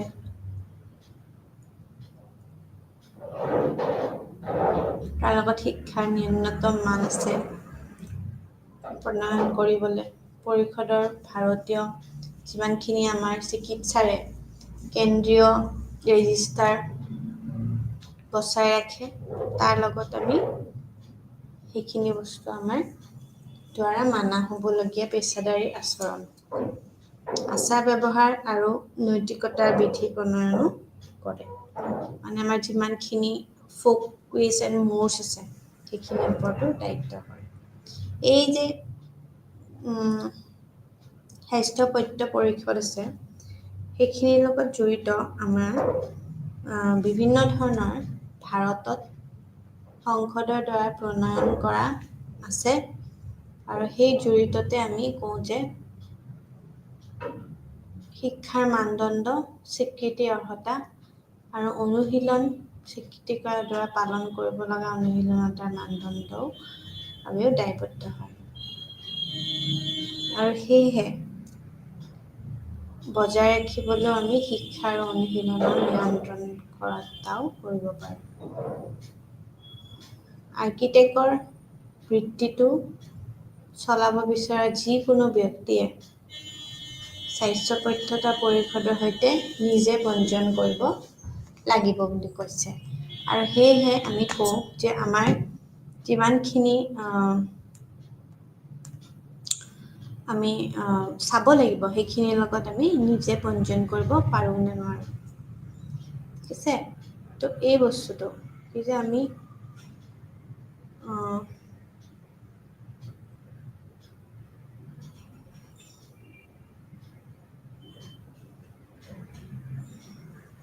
তো সেই নিজে পঞ্জীয়ন কৰিব পৰাকৈও আমি থাকিব লাগে। ঠিক আছে? তো সেইটোৱে।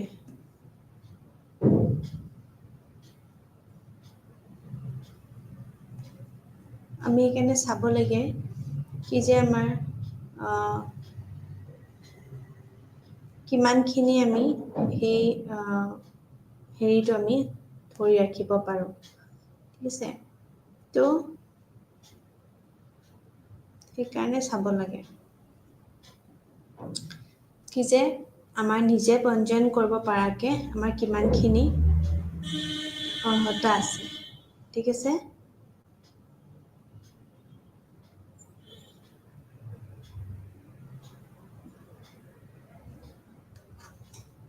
সেইকাৰণে চাব পাৰোঁ।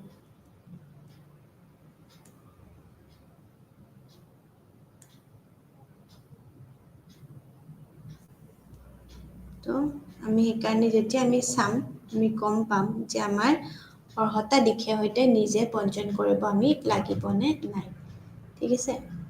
তো সেইটোৰ লগত জড়িত আমি কেনেকৈ ব্যক্তিৰ শিক্ষাৰ লগত আমি চাম।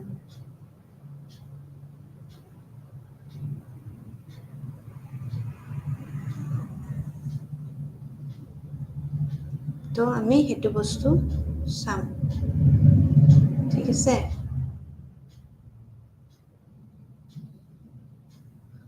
আমি সেইকাৰণে যেতিয়া যিকোনো ব্যক্তিয়ে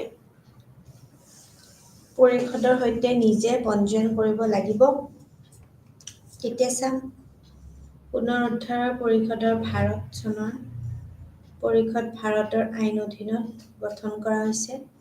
ইয়াৰ কাম হৈছে অক্ষম ব্যক্তিসমূহক আমি সেৱাসমূহ নিয়মৰ অৱলম্বন আৰু তদাৰকাৰী কৰা, আৰু ই বেমাৰ আৰু অক্ষম ব্যক্তিসকলক দিয়া শিক্ষা তথা সৰ্বশস্ত্ৰীয় মানৰ নিশ্চিত দিয়ে আৰু বিভিন্ন সক্ষমতা সম্পন্ন ব্যক্তিসকলক সেৱা প্ৰদান কৰে। ব্যক্তিগত প্ৰস্তুতিৰ গুণগত মান সন্দৰ্ভত তদাৰকাৰী আৰু নিশ্চয়তাও কৰে বুলি কৈছে। তো সেইকাৰণে আমি চাওঁ যে আমাৰ আৰু এই যে ফাৰ্মাচী কাউন্সিল অফ ইণ্ডিয়া আছে PCI, এইটো কাউন্সিল কিন্তু বহুত বেছি ইম্পৰ্টেণ্ট হয় আমাৰ ৰিলেটেড টু মানে এই যে আমি মেডিকেশ্যনছবিলাক কৰোঁ ফাৰ্মাচী কাউন্সিল বুলি ক'লে,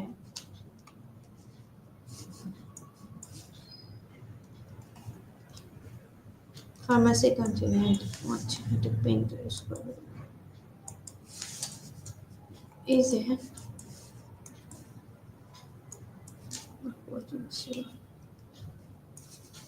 আমি যে মেডিকেশ্যন ৰিপ্ৰেজেণ্টেটিভ, এই ফাৰ্মাচী কাউন্সিল অফ ইণ্ডিয়াৰ এখন লাইচেঞ্চ থাকে। সেইখন এই ফাৰ্মাচী আইনৰ দ্বাৰা আমি অধীনত গঠন কৰিব লাগিব, মানে যোনটো বেছ, ঠিক আছে, বেছড অন দিছ টু থিংছ, অ'কে। তো ভাৰতৰ ফাৰ্মাচী শিক্ষাৰ আৰু প্ৰফেশ্যনত গ্ৰেজুৱেট স্তৰলৈ গ্ৰেজুৱেট লেভেল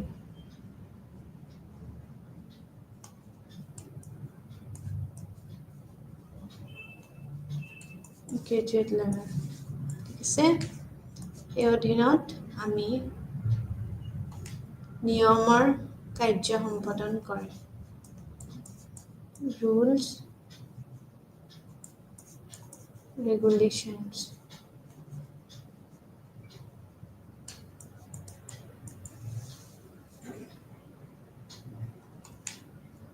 বা তাৰ লগত নিৰ্ধাৰণ কৰে।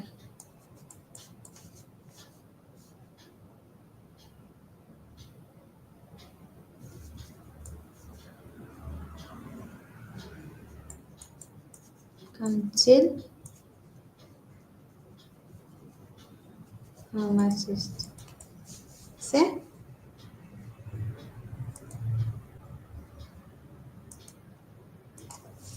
অ'কে, তো এই বস্তুটো যে আমি কিভাৱে বাৰ কাউন্সিলে হওক বা union nursing council, union nursing council. Union nursing council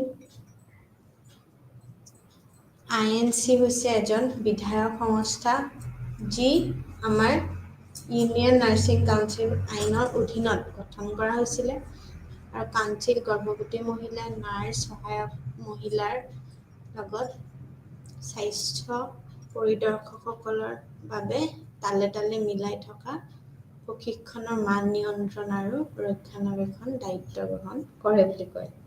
তো আমি সেইটোৰ লগত আমি চাব লাগিব যে কিমান লেভেললৈকে আমাৰ গ্ৰহণ হৈছে, ঠিক আছে।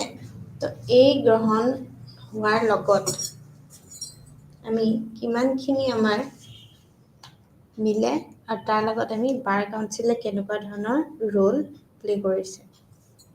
অ'কে,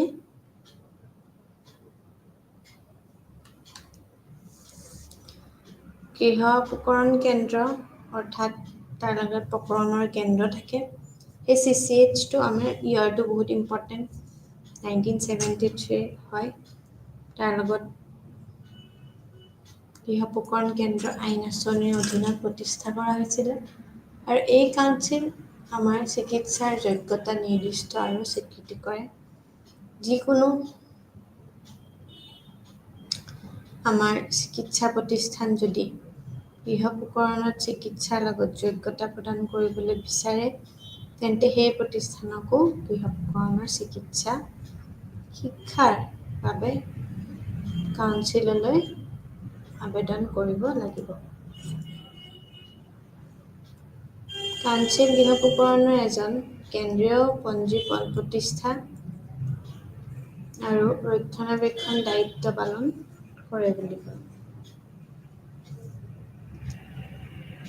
ব্যৱহাৰিক চিকিৎসা কেন্দ্ৰীয় তাৰ লগত পৰিষদ হয় আৰু এইটো ভাৰতীয় চিকিৎসা কেন্দ্ৰীয় পৰিষদ আইনৰ অধীনত গঠন কৰা এখন বিধিসন্মত সংস্থা আৰু যি 1977 চনত গঠিত হয় বুলি কোৱা গৈছে। আৰু এইটো ভাৰতীয় চিকিৎসা ব্যৱস্থাৰ লগত আমাৰ যেনে আয়ুৰ্বেদ যেনে সিদ্ধ সিদ্ধ মানে ইউনানী টিবে শিক্ষাৰ ন্যূনতম মান বচাই ৰাখিবলৈ প্ৰণয়ন কৰে। পৰিষদে ভাৰতীয় চিকিৎসাৰ কেন্দ্ৰীয় ৰেজিষ্ট্ৰাৰ বজাই ৰাখে আৰু তাৰ লগত আমাৰ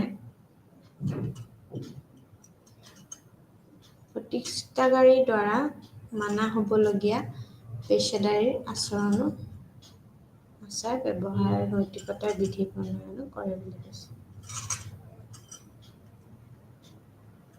মধ্যস্থ গৃহকৰণ কেন্দ্ৰ এই গৃহ উপকৰণ কেন্দ্ৰৰ লগত আইন আচাৰৰ লগত আমাৰ অধীনত প্ৰতিষ্ঠা কৰা হৈছিলে।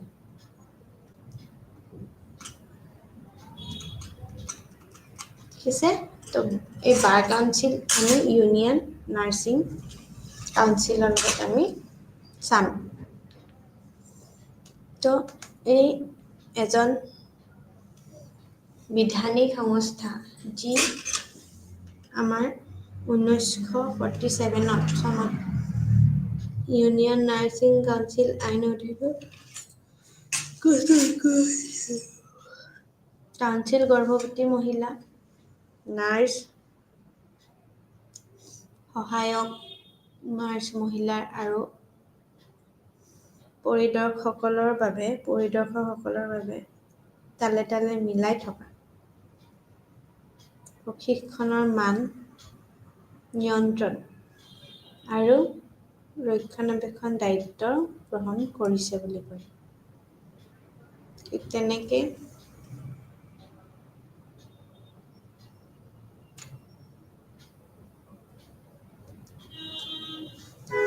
বাৰ কাউন্সিল অফ ইণ্ডিয়া BCI হৈছে এটা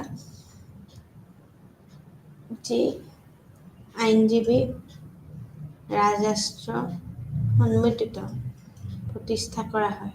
এইটো আইন প্ৰয়োগ আৰু আইনৰ শিক্ষাৰ নিয়মাৱলী নিৰ্ধাৰণ কৰে আৰু যিসকলে ব্যক্তিয়ে এজন আইনজীৱী হিচাপে নাম লেখাব পাৰে সেয়াই নিৰ্ধাৰিত এটি শ্ৰেণী বা শ্ৰেণীৰ বাতৰি কৰে বুলি কৈছে।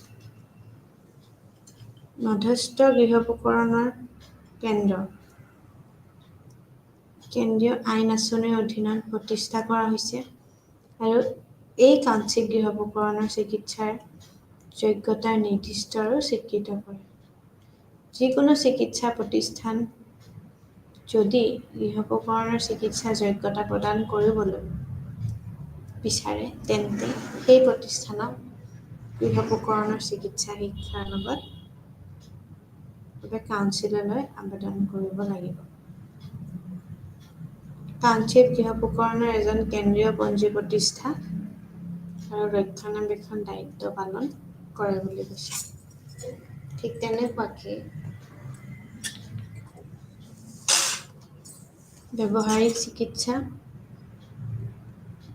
কেন্দ্ৰীয় পৰিষদ এইটো ভাৰতীয় চিকিৎসা কেন্দ্ৰীয় পৰিষদৰ আইনৰ অধীনত গঠন কৰা এখন বিধিসন্মত সংস্থা।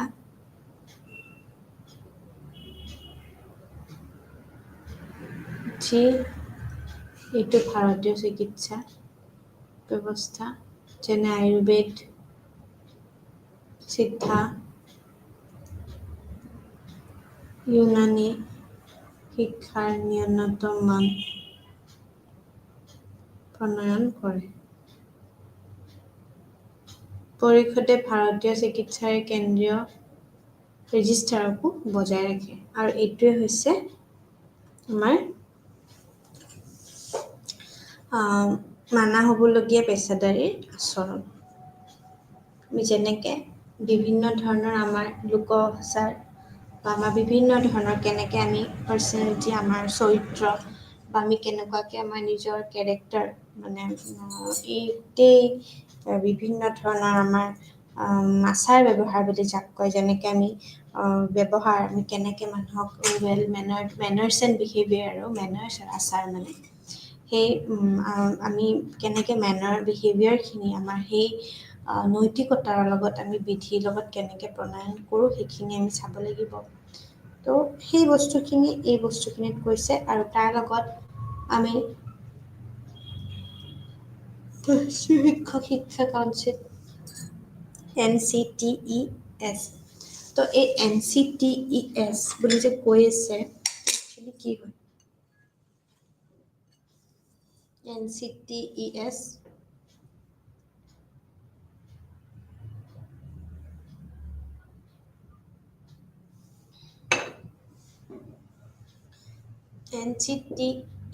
হৈছে ৰাষ্ট্ৰীয় শিক্ষক শিক্ষা কাউন্সিল। ইয়াক ৰাষ্ট্ৰীয় শিক্ষক শিক্ষা আইন 1993 অধীনত প্ৰতিষ্ঠা কৰা হৈছে।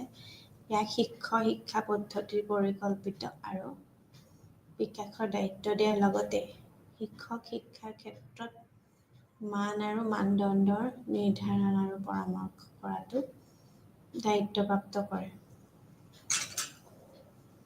NCT হয় শিক্ষণৰ বিভিন্ন স্তৰ আৰু স্ৰোতত পাঠ্যক্ৰম প্ৰদান কৰে। প্ৰতিষ্ঠানক চিনাকি প্ৰদান কৰাৰ বাবেও ক্ষমতা প্ৰাপ্ত কৰে।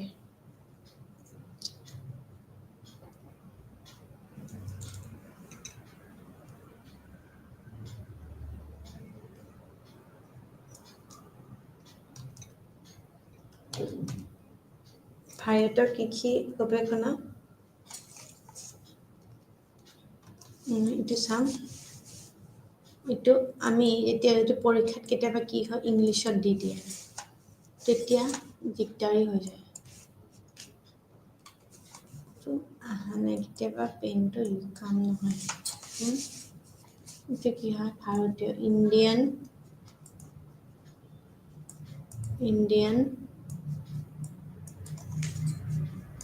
এগ্ৰিকালচাৰ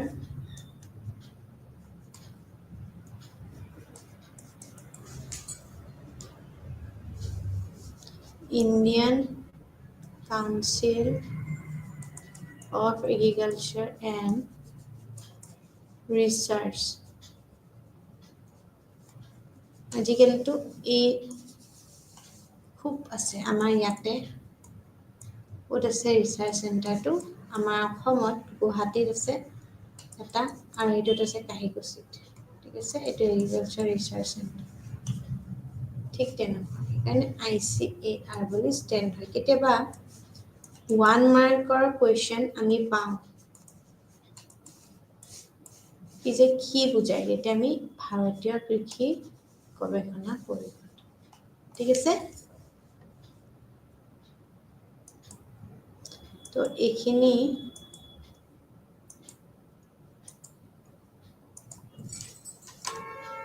আৰু ৰাষ্ট্ৰীয় শিক্ষা কাউন্সিল তাৰ লগতে ইয়াক ৰাষ্ট্ৰীয় শিক্ষা আইন অধীনত প্ৰতিষ্ঠা কৰা হৈছে আৰু ইয়াক শিক্ষকৰ শিক্ষা পদ্ধতিৰ পৰিকল্পিত আৰু সমন্বিত শিক্ষাৰ বিকাশৰ ধৰণৰ দায়িত্ব দিয়াৰ লগতে শিক্ষকক শিক্ষাৰ ক্ষেত্ৰত আমাৰ নিয়োজিত হৈ থাকে আৰু দায়িত্বপ্ৰাপ্ত হৈ থাকে আৰু NCT হয় শিক্ষণৰ বিভিন্ন স্তৰ আৰু শ্ৰোতাত পাঠ্যক্ৰম প্ৰদান কৰা প্ৰতিষ্ঠানক চিনাকি প্ৰদান কৰাৰ বাবে ক্ষমতা প্ৰাপ্ত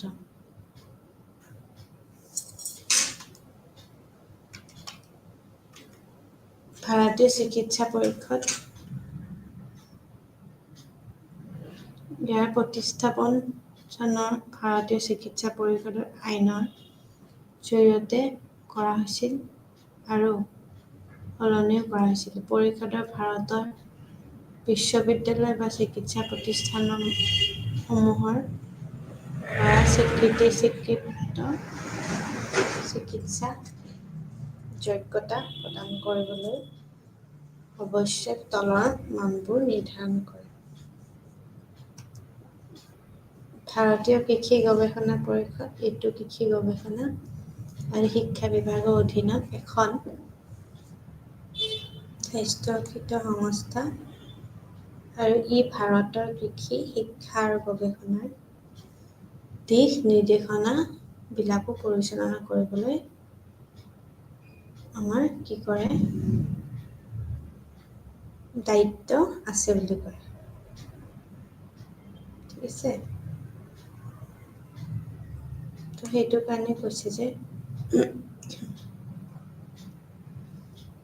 ৰাষ্ট্ৰীয় শিক্ষা কাউন্সিলৰ লগত জড়িত হৈ আমি ইয়াক 1993 অধীনত প্ৰতিষ্ঠা কৰা হৈছে আৰু শিক্ষাৰ পদ্ধতিত আমি পৰিকল্পিত আৰু সমন্বিত বিকাশৰ দ্বাৰাও আমি দায়িত্ব দিয়াৰ লগে লগে শিক্ষকৰ শিক্ষা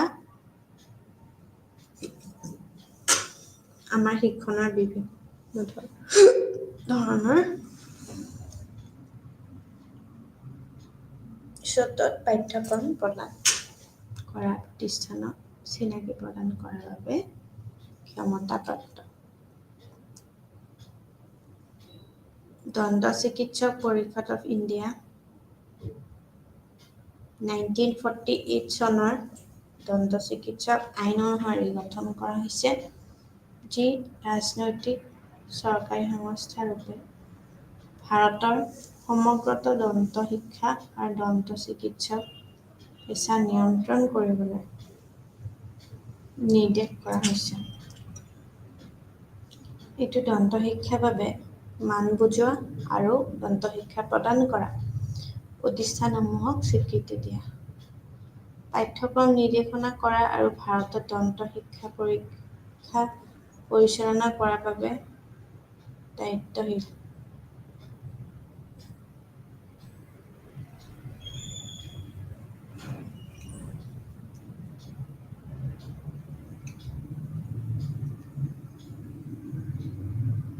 ফাৰ্মাচী কাউন্সিল অফ ইণ্ডিয়া আইনৰ ধাৰা অধীনত গঠন কৰা হৈছিল ই ভাৰতৰ ফাৰ্মাচী শিক্ষাৰ আৰু প্ৰফেশ্যনেল গ্ৰেজুৱেট স্তৰলৈ নিয়ন্ত্ৰণ আৰু নিয়মৰ কাৰ্য সম্পাদন কৰে তাৰ লগত কাউন্সিল ফাৰ্মাচিষ্ট হিচাপে শিক্ষাৰ বা অৰ্হতাৰ সৰ্বনিম্ন মান নিৰ্ধাৰণ কৰে। ইণ্ডিয়ান নাৰ্ছিং কাউন্সিল INC হৈছে এজন বিধানিক সংস্থা যি ইণ্ডিয়ান নাৰ্ছিং কাউন্সিলৰ লগত আমাৰ অধীনত গঠন কৰা হৈছে। কাউন্সিল গৰ্ভৱতী মহিলা, নাৰ্ছ, সহায়ক, মহিলাৰ স্বাস্থ্য পৰিদৰ্শকসকলৰ বাবে তালে তালে মিলাই থকা, পৰীক্ষণৰ মান নিয়ন্ত্ৰণ আৰু ৰক্ষণাবেক্ষণ কৰি দায়িত্বও গ্ৰহণ কৰিছে বুলি কৈছে। ঠিক তেনেকেই চাই যে আমি বাৰ কাউন্সিল অফ ইণ্ডিয়া এটা বিধায়লী যি চনত এজন আইনজীৱী ৰাজৰাষ্ট্ৰ সন্মতিত প্ৰতিষ্ঠা কৰা হয় আৰু এইটো আইন প্ৰয়োগ কৰা আৰু আইন শিক্ষাৰ নিয়মাৱলী নিৰ্ধাৰণ কৰে, যিসকলৰ আমাৰ বিভিন্ন ধৰণৰ ব্যক্তি এজন আইনজীৱী হিচাপে নাম দেখুৱাৰ বাবে সেয়েহে নিৰ্ধাৰিত এটি শ্ৰেণী বা শ্ৰেণীবাতৰি কৰে বুলি কৈছে। মধ্যস্থ গৃহপ্ৰসৰণ কেন্দ্ৰ,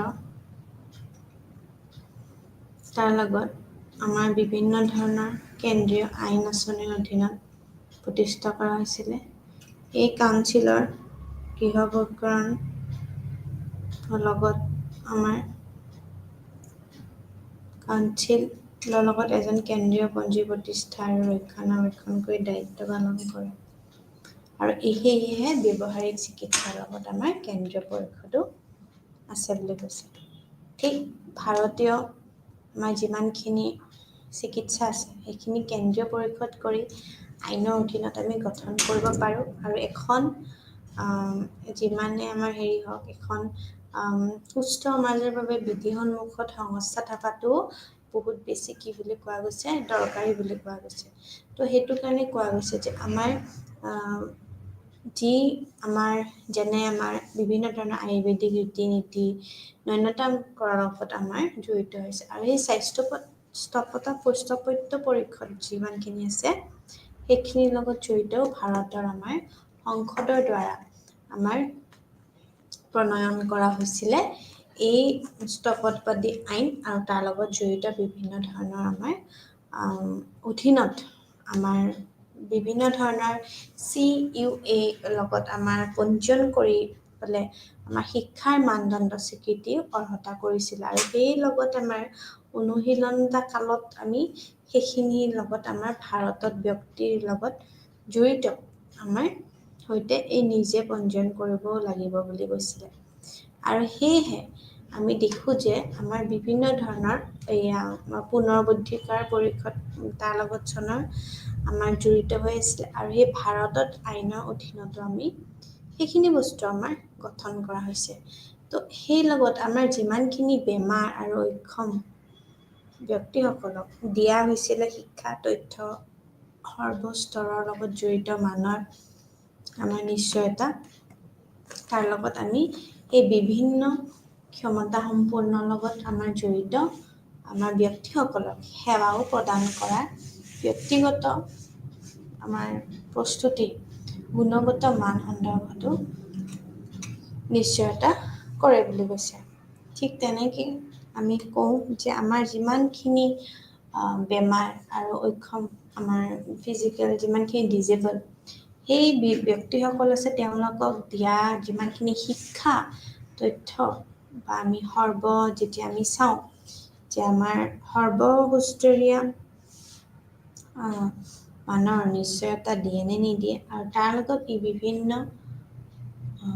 সক্ষমতা সম্পূৰ্ণ বা যিমানখিনি ব্যক্তিসকলক সেৱা প্ৰদান কৰিব লাগে সেইখিনি আচলতে ব্যক্তিগত প্ৰস্তুতিৰ গুণগত মান সন্দৰ্ভত তদাৰকাৰী আৰু নিশ্চয়তা কৰে নে নকৰে। তো সেই হিচাপত চাবলৈ হ'লে আমি যিমানখিনি আমাৰ নিশ্চয়তা আছে সেইখিনিৰ লগত জড়িত আমি সদায় প্ৰদান কৰিব লাগিব আৰু সেইটোৰ লগতে ব্যক্তিগতভাৱে যিমানখিনি তদৰকাৰী আছে সেইখিনিকো আমি এচিউৰেঞ্চ অৰ্থাৎ নিশ্চয়তা দিয়াৰ চেষ্টা কৰিব লাগিব। তো তাৰে হৈছে পুনৰ্বৃদ্ধিকৰৰ পৰিষদৰ এটা ইম্পৰ্টেণ্ট এটা আমাৰ এজেঞ্চি। ধন্যবাদ।